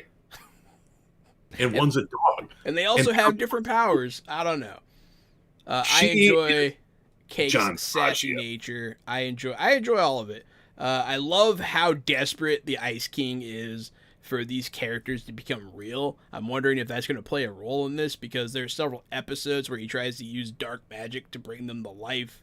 Once it results in him getting farted on by a talking book. The further problems here past Fiona and Cake are Marshall Lee is a stupid fucking character who's worse than Marceline, and Prince Bubblegum is a shitty fucking gender-bent Princess Bubblegum who's worse than Princess Bubblegum. No, he's Prince Gumball. Okay, whatever. We're gonna get a shitty terrible. We're gonna get a shitty gender-bent universe of Adventure Time, and it's not gonna be as good. Somebody who doesn't watch Adventure Time, hearing y'all talk about it just makes my head spin. I'm just like, what? Like what? What is this? What are these words? You are doing yourself such a disservice by not watching Adventure Time. Correct. Get off his lawn. It's got like little funny parts because it's a cartoon, but it also has a 12 season overarching narrative where there is character growth. Amazing. Things happen in the world. The characters, like, things happen. The world changes. Characters develop. There's a lot of character development. It's very cool. It's not just a cartoon that's just funny. It's both. I will say I've seen some of it. So I think Jahan and I were actually talking about this over Xbox Live or something recently. I've seen some of it now that I liked. Initially, it was one of those shows where I'd go to a friend's house and it'd be like, hey, watch this clip from it like out of context. And I'm not somebody that watches the show and not familiar with the humor. And like, there might be parts of it that made me laugh, but I would kind of just be, not really understand what I was seeing. Yeah. So I did at one point go back and watch a few of the first episodes, first few episodes of the series, and enjoyed it going back that way. It's definitely not a show that just starts off episode 1 like, here's the characters and here's what happened. It just jumps into random storylines. Established, yeah. Well, I think that was kind of the format, and then they kind of went deeper with it. I believe it's created by Pendleton Ward, and his other show that he's made, I forget what it's called, but it's Midnight Gospel. Midnight Gospel. It's so crazy. But yeah, so it starts off pretty crazy, and then this overarching story becomes apparent, and it gets really good. But like you said about the context, like one of my favorite episodes is the one where Finn builds a tower of revenge into space. Without context, none of that means anything. But in context, it's a very interesting story. But yeah, so that's Fiona Cake. I am excited for this series. Gary, also a fan of Adventure Time, not excited. I've also watched the Distant Lands all the Distant Lands stuff on HBO. I I didn't really care. I did not like the BMO episode, and I'm a big fan of BMO. I didn't really like the Marceline Princess Bubblegum episode. I guess it was fine. And the newest one that I saw, the Finn and Jake one, was great. Absolutely phenomenal. So the BMO one was fun. But very disjointed from the story.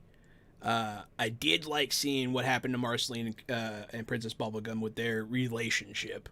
I did enjoy that episode.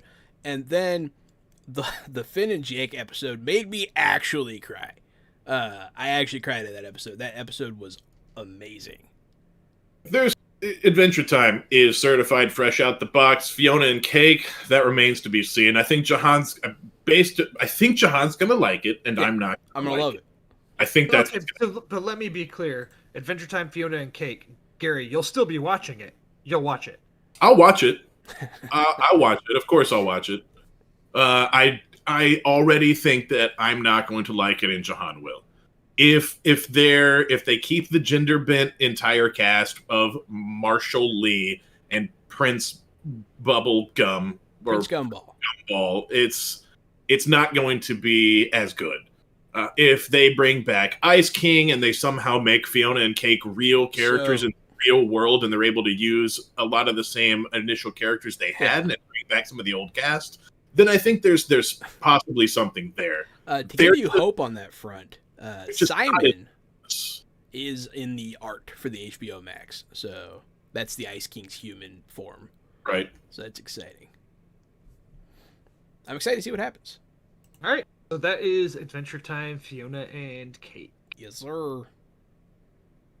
Yeah, Adventure Time has such deep lore, we could probably fill a whole stream talking about we could do an entire podcast about Adventure Time. I'll get maybe we'll plan for that. You know what? Here, I will make the pledge promise here on the show. I will make the effort to watch Adventure Time. Yeah. Maybe once I get a little bit further into it, maybe we can at one point do an episode devoted to my experience watching it and just go kind of full in-depth Adventure Time. It might be interesting. It would make a great TikTok series. And you have a child. You have a human child. Mm-hmm. And Adventure Time is colors and cartoons on a screen, and there are some adult jokes, but they go over a human child's head. So it's definitely an appropriate show to have on for a human child. That's a good point. That's something I can easily watch with her. That is a good idea. That makes it even easier. Well, perfect. All right, what's next? Yeah. Do you want to go, Gary, or should I? Man. I have more.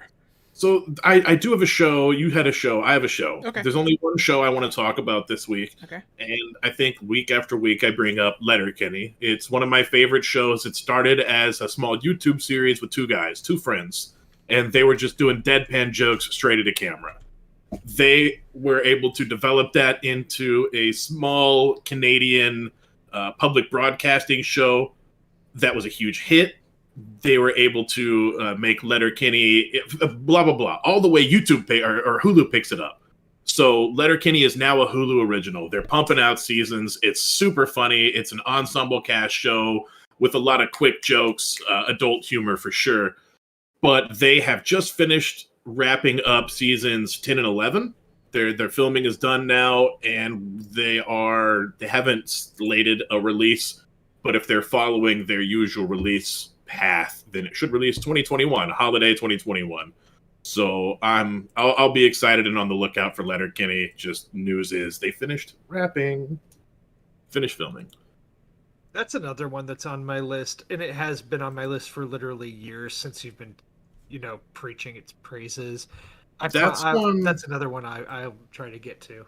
It's one you actually have to watch. Also, you can't be on your phone during Letterkenny because you'll miss a lot of the jokes and a lot of the small asides that they have.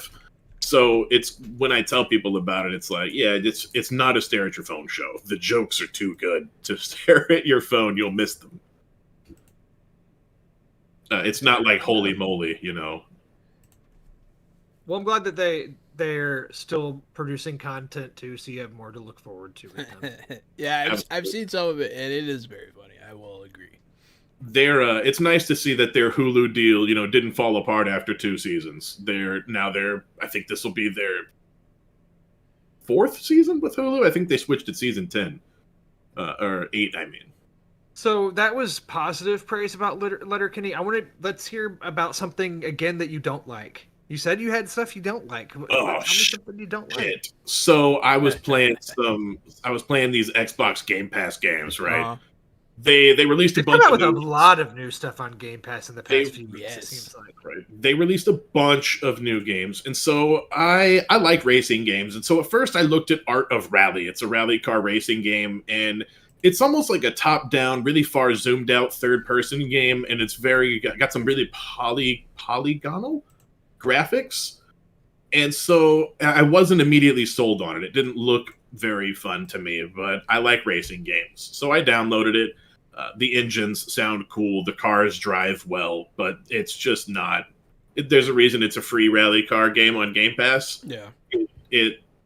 It's not worth like 45 minutes of my time, and I like racing games. So I would say you guys probably not so much, not for you. Maybe if you're super into rally cars, it's for you. Maybe if you're into top-down racing games, that zoomed-out style, some of those classic old games like, was it F-Zero was like that initially. That's just not my style. So I'd say that's not certified fresh. Then I downloaded something else called Library of like Runia, I think. I think that's the name. And what an unplayable piece of shit. Something.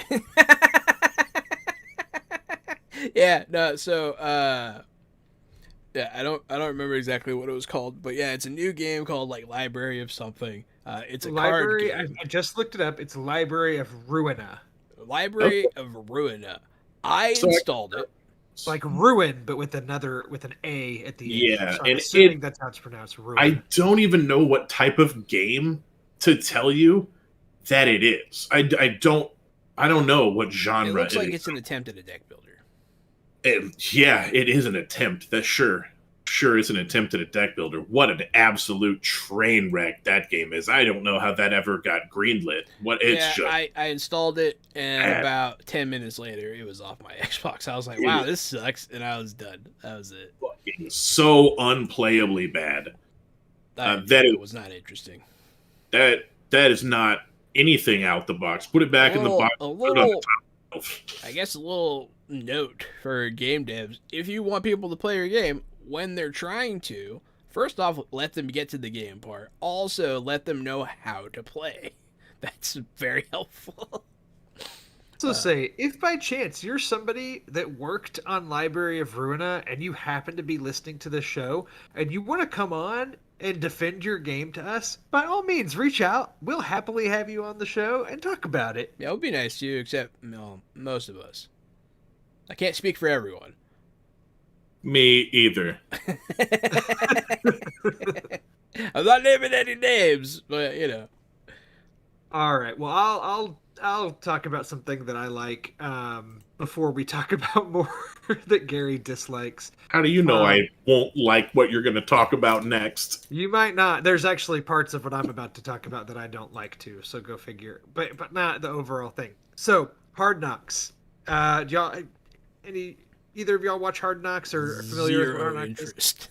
So Hard Knocks it's an HBO like reality documentary show about football teams, right? Isn't that what that is? So Hard Knocks, it comes on every year. Every year it changes. It's typically it follows an NFL team during training camp before the season starts, and so it's every year. It's only about 5 episodes because it's about as long as many weeks in training camp is as many episodes as the show is, basically. And so every year they follow a different team. And so this year they are following the Dallas Cowboys. Yeah. So obviously, if you're a Houston sports fan, you just kind of inherently hate all Dallas sports teams. That's just kind of comes with the territory. Well, I mean, the And only so, thing worse than a football fan is a Cowboys fan. So Well, the only thing worse than a Cowboys fan is just people who live in Dallas. It's fuck Dallas and all the people who live there. Dallas. Dallas, we're man. coming for you. Yeah, I don't know a single decent person who lives in Dallas. except for the people in Dallas that are listening to this show, you're the only exception. And also Get our out. friends that live in Dallas that might be listening. You're Get out exempt. now. Get out before it's too It's late. just everyone around you that's garbage. Everyone is there to kill you. Oh yeah, it's a little side note about Dallas. When we went there to visit, me and Jenny were like blown away. There's this weird phenomenon going on with all these abandoned cars all over the shoulders of the highway. Like we just passed car. We're like, what's going on? It was the craziest thing. Well, Oh, I've been watching Hard Knocks. There have been, at the time of this recording, there have been 2 episodes, I believe. And I'm watching it, and I like watching Hard Knocks. I just like it in general. The documentary style around it it's always really, really well filmed and executed, and they find, rookie players that you haven't heard of and kind of follow their journey trying to make the team. And so, they'll also shadow some of the veteran player or the superstar players that too. And the thing that's hard about watching this season about the Cowboys is that it's following some players that it makes you want to like them or root for them, but then I also just can't root for the Cowboys, so it's really putting me at odds with myself watching this show. I mean, I like Ezekiel Elliott. I like Zeke.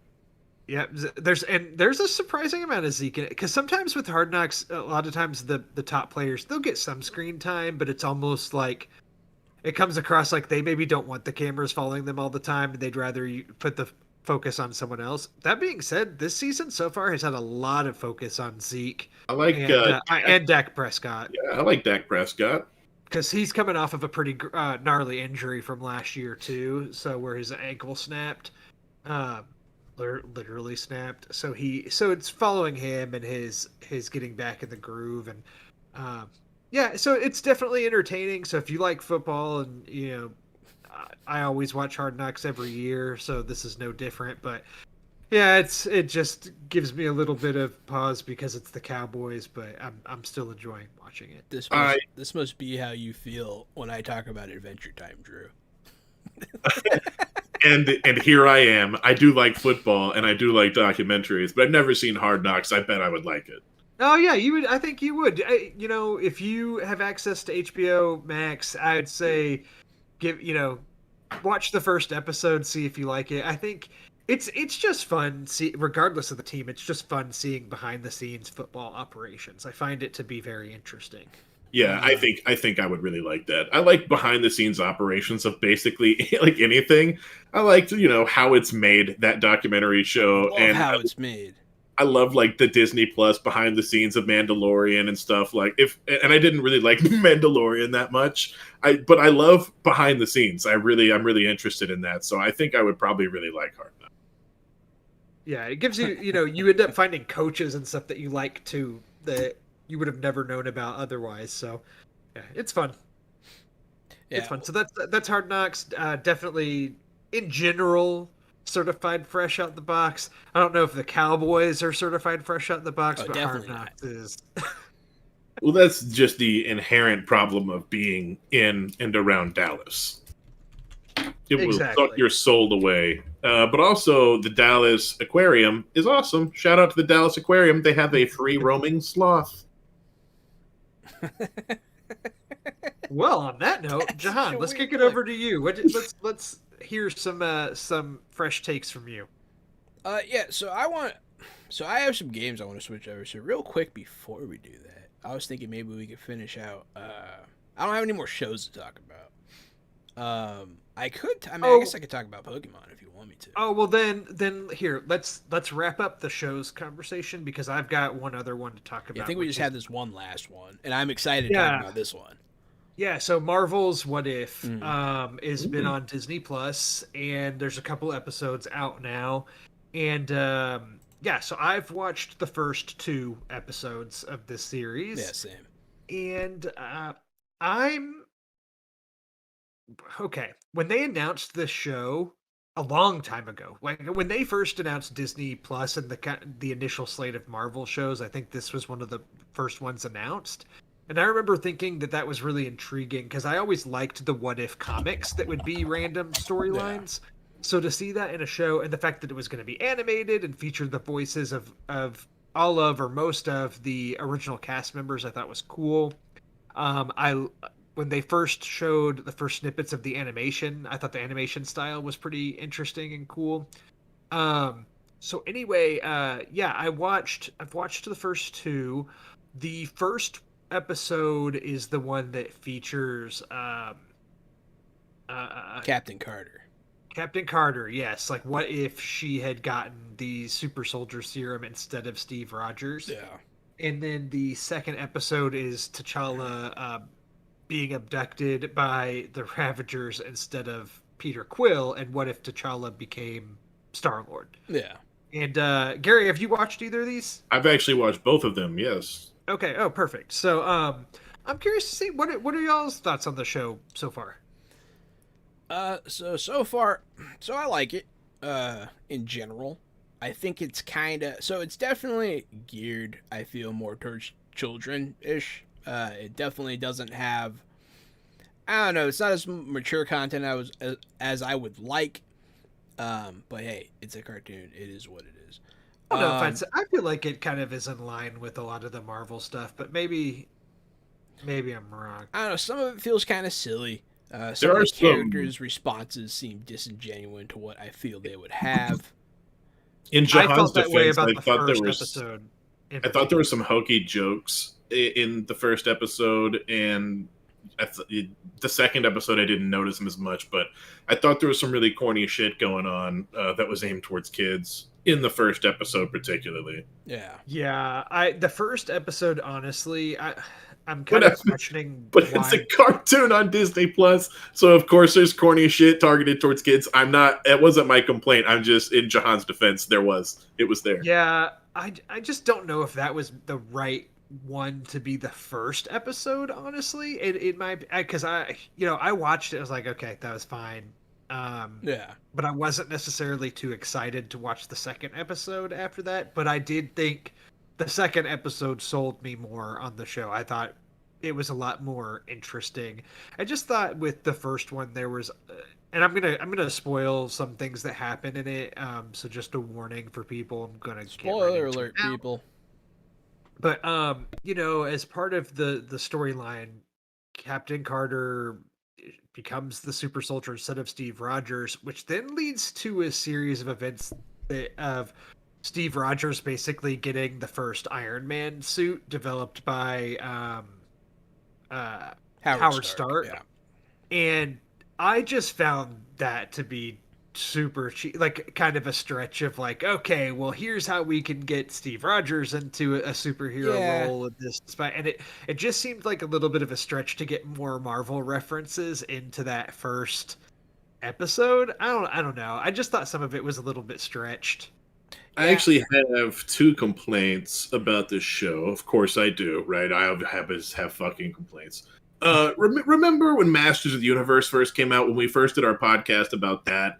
And I just couldn't stop talking about how awesome the art was. No matter what, you just couldn't stop looking away. This show, What If, does not have that problem. The art in What If is not as legendary as the art in Masters of the Universe. It leaves some to be desired. It kind of reminds me of Dragon Prince on Netflix a little bit. Yes, definitely. It is polished up a little bit because it's got that interesting 3D CGI environment. They're able to do a lot of really cool things with the camera work. and a lot of the action sequences are really cinematic. They're not like classic cartoons. They do really, really neat stuff that I was a big fan of. And what was my other complaint? The pacing of that show, because they are like, what are they, 37, 40-minute episodes, something like that? Yeah, a little over 30. They are not paced like they pace like movies, and it just goes from scene to scene to scene to scene to scene to scene to scene to joke to joke to joke to conversation. There is no pause, there's no build, there's no drama. It's just nonstop until the end. And I thought that the second episode really suffered from that fucking pacing, where you see T'Challa go to Collector, and then it's just scene after scene after scene after scene after scene, and the movie's over, and just holy shit, slow down. Yeah. Or rewrite it. If you wrote too much, then you wrote too much. Sometimes that happens. The pacing's off in the show. Pacing is definitely off. Yeah, I just didn't think the first episode was necessarily all that clever. I thought that there were aspects of the second episode that were more clever. So I found that to be more enjoyable. But so, for example, and again, another spoiler warning, but I liked that because T'Challa was in the Star-Lord role and is a much better, negotiator and speaker and personality. Yes, it I was loved hilarious. the idea that he had convinced Thanos that Thanos's idea for, getting rid of half the universe's population was not a good idea, and that T'Challa's influence had made Thanos a good guy. So Yes. I did like that. Like, I thought that was a clever twist and fit into the what if mold. And that some of the changes based on Thanos not being a bad guy and T'Challa, like some of the other things that fell into place, the episode I thought worked a lot better than the first one. So I did enjoy the second one. I just had like a small epiphany, and maybe I'm late to the show here with my brain. But so the first episode, you were able to get what if she was Captain America, and for the price of one, you were able to get what if Steve Rogers was Iron Man. And then in the second episode, again, you're able to get two for the price of one. What if T'Challa was Star-Lord, and what if Thanos was one of the Guardians of the Galaxy? Right. So now in both episodes, you're able to get more what if, you're more bang for your buck. So maybe the third episode will have another two for the price of one. Maybe we'll get two more what ifs in one episode. Yeah, maybe. So I have issues with the show. It's kind of boring sometimes, and it's all a very straight line narrative, and it just hammers it in and blah blah blah.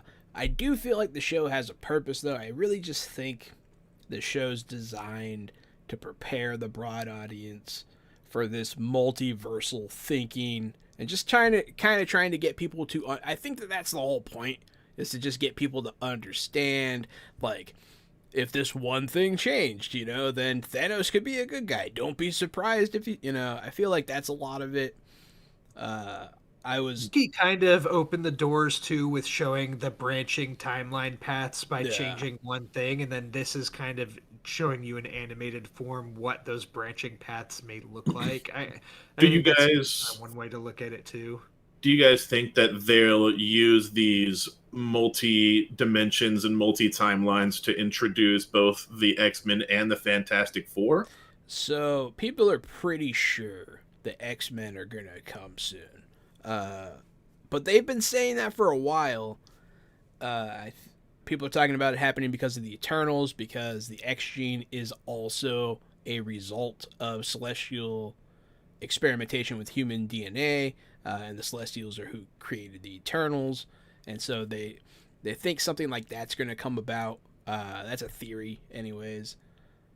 I don't know. I'd be interested to see if any of these what if storylines are successful enough that it would create a either a standalone film or Disney Plus series live action that follows one of these stories. Yeah. Like, for example, if Chadwick Boseman hadn't been tragically taken from us, like, I would love a live action version of him as T'Challa, as T'Challa as Star-Lord, Star-Lord. You know, and like give me a live action version of that. Like I wonder, it doesn't seem too beyond Disney to say, hey, this one was really popular. Let's crank out a live action movie. And So one of the things I'm interested about that episode in particular, at the end you see Peter Quill and the Dairy Queen, and Ego shows up to collect him as he had done with many of his children. Is Peter Quill still gonna be what Ego needs to consume all these planets? Or is it going to be another failed experiment? Like, is he going to succeed now? Or is he going to fail? Is that child no longer going to be good enough because he, didn't become who he is? That's the kind of path where I think that you might be just thinking about it too hard. Maybe. I think it was more of just a funny nod to get him in there at the end. But maybe I'm wrong. Maybe it could come back in another What If episode. I don't know. I do think, I think that we might see some of these come into the multiverse in the movies. I do think some of this is going to happen. I'm not sure what yet. I haven't seen anything that I'm like, yeah, they're going to put that in. I was really excited to see Howard the Duck. Feige's name is still attached to all of this, right? Isn't he still kind of the executive brain behind it all? He's in charge of the entire MCU. Right? I would say there is maybe not a good chance, but I'd say there is a chance that some of this does show back up, crossing over the timeline for sure. If he's okaying everything and is as protective as Disney's been over the Star Wars lore, whenever they rewrote and recontained everything that mattered in the Star Wars universe, I would think that Feige's kind of the executive in charge of making sure that Marvel lore stays within its bounds and that some of this may come back. Yeah. A funny thing that came from this, because Howard the Duck is in episode 2, it was trending on Twitter, and the actress from the movie, the mom from Back to the Future, Leah Thompson, said that, like, hey, if you guys are really interested, I'll direct or write the sequel or a reboot of Howard the Duck. And I was like, what? I would watch that. That's funny. I think Howard the Duck is actually a pretty solid movie. I watched it way after it came out, and I was like, what is this? No, we're not going down the... I'm No. cutting you off right here. No, John, no, we've got too many things on this outline. Under you in particular, we have to I get do have to. a We're lot not now. going down to the Howard the Duck wormhole. Maybe Can't go down the another wormhole. time. Maybe another time. Maybe when they announce that it's coming out. I'm gonna pull back and get back on track and say, let's, for the sake of time, let's drill through some of your things Yeah, here. no problem. But yeah, that's what I thought about What If. And I was left with this like hollow feeling after seeing Chadwick Boseman's last thing. I was like, it was hard, but Yeah, I agree. but yeah, no. What If? So far, so good. I'm interested to see what else happens. All right, what you got next? I have a couple things I wanted to do. Kind of an experiment. I like to play a lot of sim games. I don't know if you guys like playing simulation games, but 2 have come to my attention recently. One is a game called Timberborn, in where you are beavers. You're beavers and you're building a little beaver colony. Kind of funny, but the gameplay actually looks legitimately pretty solid. And you have to survive the dry seasons by damming up rivers and foraging food to squirrel away. Is this punishment? Like, I just a couple months ago, I approached Gary and Jahan and say, hey, let's do a podcast. And now here we are, and I'm listening to Jahan talk about a beaver simulation game. Simulator, yeah. Is this real life? This is real this life. happening? These are the things that I like to play. I enjoy I'm on these the games. edge of my seat. I would play a beaver simulator. Yes. Whoa. So it is What right did I now. get myself into here? Right now, you can download the demo for free on Steam. It's called Timberborn, and it's like an overland, kind of a city builder resource management game in where you are beavers, and it's pretty. I like the theme. I like the buildings. I like what you can do. It looks like it's pretty in depth, and I actually am excited. I'm gonna play this like after the podcast. So Yeah, I just started the download. I already downloaded it. See, there is an audience. Yeah, this is so this is an experiment in my simulation corner because I like to play a lot of sim games, and the other one that I wanted to mention today is a new one that is already out called Ant Empire. In where there's a bunch of different kinds of ants that you can be. Also, like an overland thing where you control the hives, and you can like attack other ant colonies and that kind of thing. And it looks really fun. If you ever played Sim Ant, this game might be for you. I think it's only like $15, and it's on Steam now. And it does. I'm looking at pictures of Timberborn right now, and I'm amazed that this exists. Bro, this is like, incredible. so I really do enjoy sim games. Another one that's been very fun for me lately that's kind of like zen, stress-free, like kind of like my happy place. I play Mini Motorways, which is also on Steam now, also pretty cheap. And it's just kind of like a point, click, and drag road laying game in where these buildings pop up and you have to get people from the orange homes to the orange businesses. And if you don't do it fast enough, if your traffic gets too bad, you just kind of lose. And that game is also very fun. I like little indie games. I like little simulation games. It's my happy place, Drew. I'm sorry for hating. I wasn't hating on it. I was just in shock. I'm sorry. Of Timberborn, the Yes. beaver simulator. Hey, it is shocking. Have you ever seen I Am Bread, Drew? Yes, I'm aware of I Am Bread. I'm gonna say, speaking of games that are just absolutely absurd, I Am Bread is a bread simulator. Yes, you play as a piece of bread, a slice of bread, I should Yes, say. that's correct. And you use the triggers and the bumpers they control the corners of the bread. So you have to you have these 4 points of contact where you're like wiggling and stretching and trying to grab and move around its bread. And if you get too dirty, then you fail. You have to be clean and make it all the way across the house and jump in the toaster and turn into toast. It's like a 5-second rule. There's a narrative also that the homeowner does, like, every time he leaves the house, he comes back home and there's a slice of toast, and so he keeps trying to move the bread. He puts it in different rooms, he does different things, and he's going to his therapist every day about this fucking bread that keeps turning into toast, and it literally drives him I Am crazy. Bread is great. Yeah, They lock him up and put him in an insane asylum. So I Am Bread.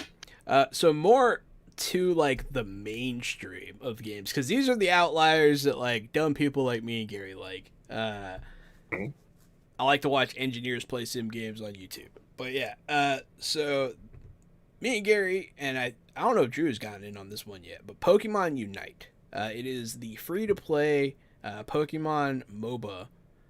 I think I said last time I was going to play it, and I still haven't played it, so I'm sorry. No, you're fine. You don't have to play it. But it is very fun. It's a fun game. It's a solid MOBA. It's pretty easy to play. You get stuck with some crap teammates a lot, but hey, that's just online games. And they have recently announced 2 new Pokemon coming out. Mamoswine and Sylveon, which is the first evolution to make it to Pokemon Unite. I believe Sylveon is going to be an attacker, and Mamoswine's definitely going to be a tank. So those I'm pretty excited about both of those. I went from like at first I heard of Unite, and then I played it once. I played like one game, maybe like I played 3 games, right? I played one night, and I was like, man, it's okay. It's like League of Legends light. And then I went back and played it with my roommate Justin, and we played it for like 4 or 5 hours, and we were just winning. It was so much fun. I was having a great time. And then I unlocked ranked, and so now I'm playing ranked. Ranked is a whole lot of fun. And I didn't think that I would be playing a ranked Pokemon knockoff league at any point in my life, and let alone enjoying it. I thought, if I played it, it would just be briefly. But this game is actually, there's really something to it. I can't quite put my finger on it yet, but I like it, and the games are 10 minutes and less. Yeah, that's a huge selling point. 10-minute matches. period. They're always 10 minutes. You can plan your day around it. But yeah, no, Pokemon's another one of those franchises that I will consume everything that comes from them. Like, I love Pokemon, play Pokemon Go, play everything. And I'm kind of burned out of that classic style of Pokemon game, personally, but I think that Unite is cool. It brings something fresh to the Pokemon world. Yeah, some of their off like formula games are pretty cool, like that. Yeah, Pokemon Snap back for Snap. N64. That game fucked. Pokemon Snap's great. They have the new one for the Switch that I still really want to play. But I'm broke. I have played it. It's very good. It's a very good. That's good. I enjoy it. And then so on the they had a whole Pokemon release radar thing going on. And you said you're tired of the typical, like the regular Pokemon stuff, but real quick, we're going to touch on Brilliant Diamond, Shining Pearl, Return to the Sinnoh region remakes of these games on the Switch. Oh, really? Nintendo is remaking games? What the you don't fucking say. Are they time sensitive and you have to buy them in a certain fucking timestamp or else they go away forever so Nintendo can make fucking... Okay, good. No, you don't have to do that. So these aren't re-releases; these are remakes. And so they're like fully in 3D. They look pretty cool. They still have like the cutesy, chibi little people. And also there is a Palkia Dialga Switch Lite available, limited edition. Looks pretty cool. And this is one of my favorite of the Pokemon series. I love Turtwig. Love it, love it, love it. But Gary, you said you're sick of this. You said you're tired of it. Sick and tired of it. You said you no longer want this basic Pokemon Been stuff. there, done that. I did that when I was in 4th grade when I got Pokemon Red, and then I did it again in 5th grade when I got Pokemon Yellow, and then I did it again when I got Gold, and then I did it again when I was fucking tricked into buying Shield. Or Moon or Sun or whatever the fuck, man. I did the same thing you did, except I didn't miss the ones in between. I did all of them. I skipped a couple. But now, Pokemon Arceus. It is not. It looks like what we all thought Sword and Shield should have been. That's what it looks like to me. There's no instance to combat. Like, you don't touch a Pokemon and This is the actual big open world. This is the big open world. Yeah. They were saying, cool. like, my understanding was that it was going to be Ancient Sinnoh, but it is not. This is a new region altogether called like the Harius region. I forget. But yeah, it's open world. You're running around as your person. Pokemon can attack the trainer directly. You can ride Pokemon on land, in the air, in the water. You throw your Pokemon, you watch it run around with you, and send it to attack in real life. No instance combat. And you can just straight up run. You can sneak up on a Pokemon, throw a ball at it, and hope you catch it. It looks like what we've always wanted. It looks really cool. News. I saw that this game was trending in the past week. Did they just show off more of it, or was there news about it? So Pokemon did a whole like an hour-long Pokemon release where they talked about Diamond, Pearl, Unite, everything Pokemon, and then Arceus. They showed never before seen footage. This is when you found out that Pokemon could attack your trainer directly. We hadn't seen that before. We didn't have confirmation. They showed that you can ride on a bird with a hang glider. They showed all kinds of stuff like that. A lot of never before seen footage. And I do believe this game's coming out at the end of the year. Yeah, I'm excited for that. I'll definitely be picking it up. It's one of those ones that I was sold at the initial announcement of it, and I haven't even looked at the new news about it to say, oh yeah, I'm definitely gonna. Is there a multiplayer situation with that game? Unknown, but I wouldn't count on it. But yeah, I wouldn't count on it either. I'm just curious. That'd be cool. I would like that. I just doubt it. Yeah. I don't know why I doubt it. Yeah, no, definitely. But yeah, that's Pokemon Arceus. I am excited, and I will be buying it, and you guys should be excited too. It looks like everything we ever wanted out of a Pokemon game. Speaking of everything we ever wanted out of a game, there is an Alien co-op shooter coming out in just a few days. By the time that this podcast released, the game will have already been out. It's called Aliens Fireteam Elite, and it's a 3-player, I believe, third-person co-op shooter game, kind of in like the Left 4 Dead type of style of trying to survive. And you and your 2 squad mates, there's 5 different classes to play, and you're just trying to get to, I'm guessing, the objective, much like Left 4 Dead. Lots of very terrifying xenomorphs. The Aliens universe, of course, is awesome. And with the 5 classes, I'm interested. They're Gunner, Demolisher, Technician, Doctor, and Recon. The game has 4 campaigns with like 3 story missions in between, kind of like that Left 4 Dead, each chapter to finish a story. So I'm sure there's some replayability here. It's only a $40 game. It's not full price. I don't think I'm going to spend $40 on it day one. I might wait to see what people say about it. I am interested in it.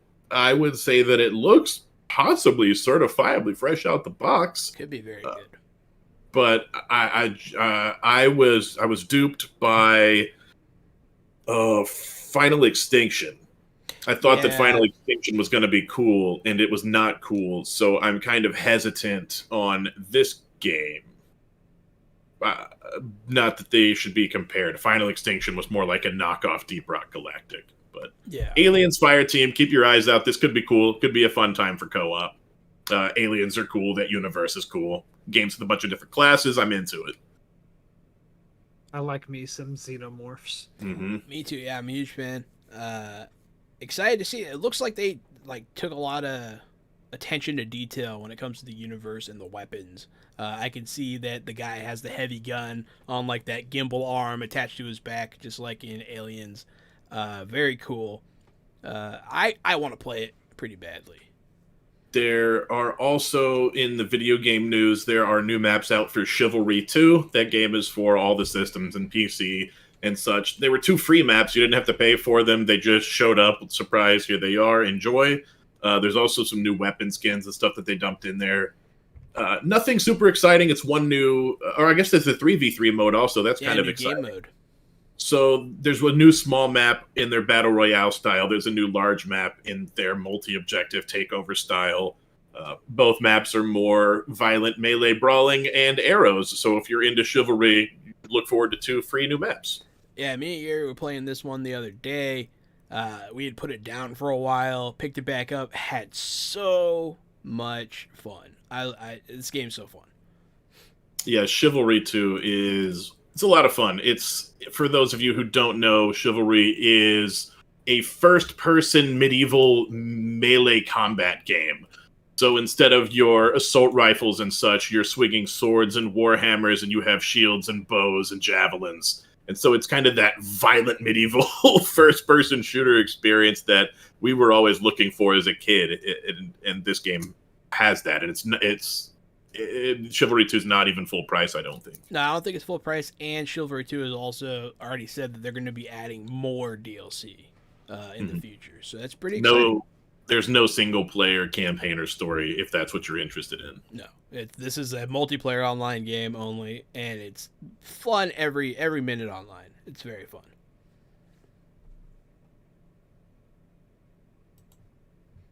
Was there anything else for y'all this week? I don't think so. I think that's pretty much all. Checking all my boxes there. Yeah. Did you want to talk at all? We can briefly mention it because I know we're out of time.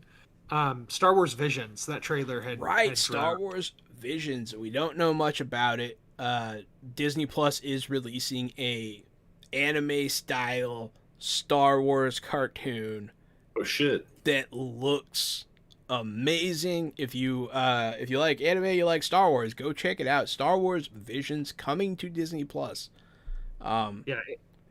Gary, have you seen this trailer? No, I didn't know anything about this. I would take the time, go watch it soon, because I think this might be your style. But it's all different, like high profile artists or anime creators doing different takes on Star Wars. It looks like it's gonna fit Star Wars really well. That This looks is the type cool as fuck. I'm It looking looks at the art right amazing. now. Yeah, I think this is going to be really, really neat. So worth noting. I'm sure we'll be talking about that more as it comes up. I saw Jahan had included a note here about it. Yeah, I put wanted it to on my mention it list, just and I because, forgot. yeah, just because I'm sure that when that does come out, we will be talking about it for sure. Definitely. I'll be watching it as soon as it comes out, and I will be amped up to talk about it. But yeah, so thanks for watching the podcast, everybody. Follow me. Whoa, thanks for watching the podcast. You listen to a podcast. Thanks for listening. Thanks for being Hey, here. For Thanks the for showing up. podcast. Thanks for showing up and smelling the podcast, everybody. I'm There you Jahan go. Anon. I'm at RockFact on Twitter. I'm Casualty CDG, and I'm at Casualty CDG on Twitter.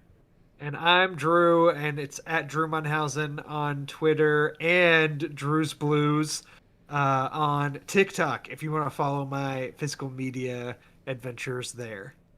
And also be sure to follow the Fresh Out the Box Twitter account. It is Fresh- account is linked in Oh, the okay. show notes, so make sure to look there if you're looking for the handle. But yeah, follow Fresh Out the Box Yeah, for Fresh all the Out cool the- things these guys are doing. Yeah, fresh out the box every Wednesday, Thursday, and Friday. Jahan and I play tabletop role-playing games, indie games, and board games from 8 p.m. until 11 p.m. Central.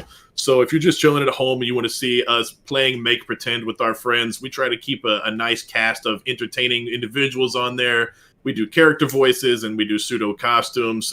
Friday nights, if you're trying to look for games that are coming out, things on board games you might be interested in, tabletop games you might be interested in. We're always trying to keep up with Kickstarter and indie developers. If you have a game that you would like us to play, a board game or a tabletop game, drop us a line on here or anywhere. Really, just contact us and we'll take a look at your game.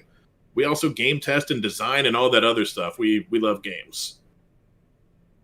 Do you have anything else, Jahan, Mr. Sir? No, I didn't have anything else. Thank you so much for watching, everybody, and stay fresh. He said watching again, Drew. Thank you all for listening. Catch you next time. Thanks for smelling us.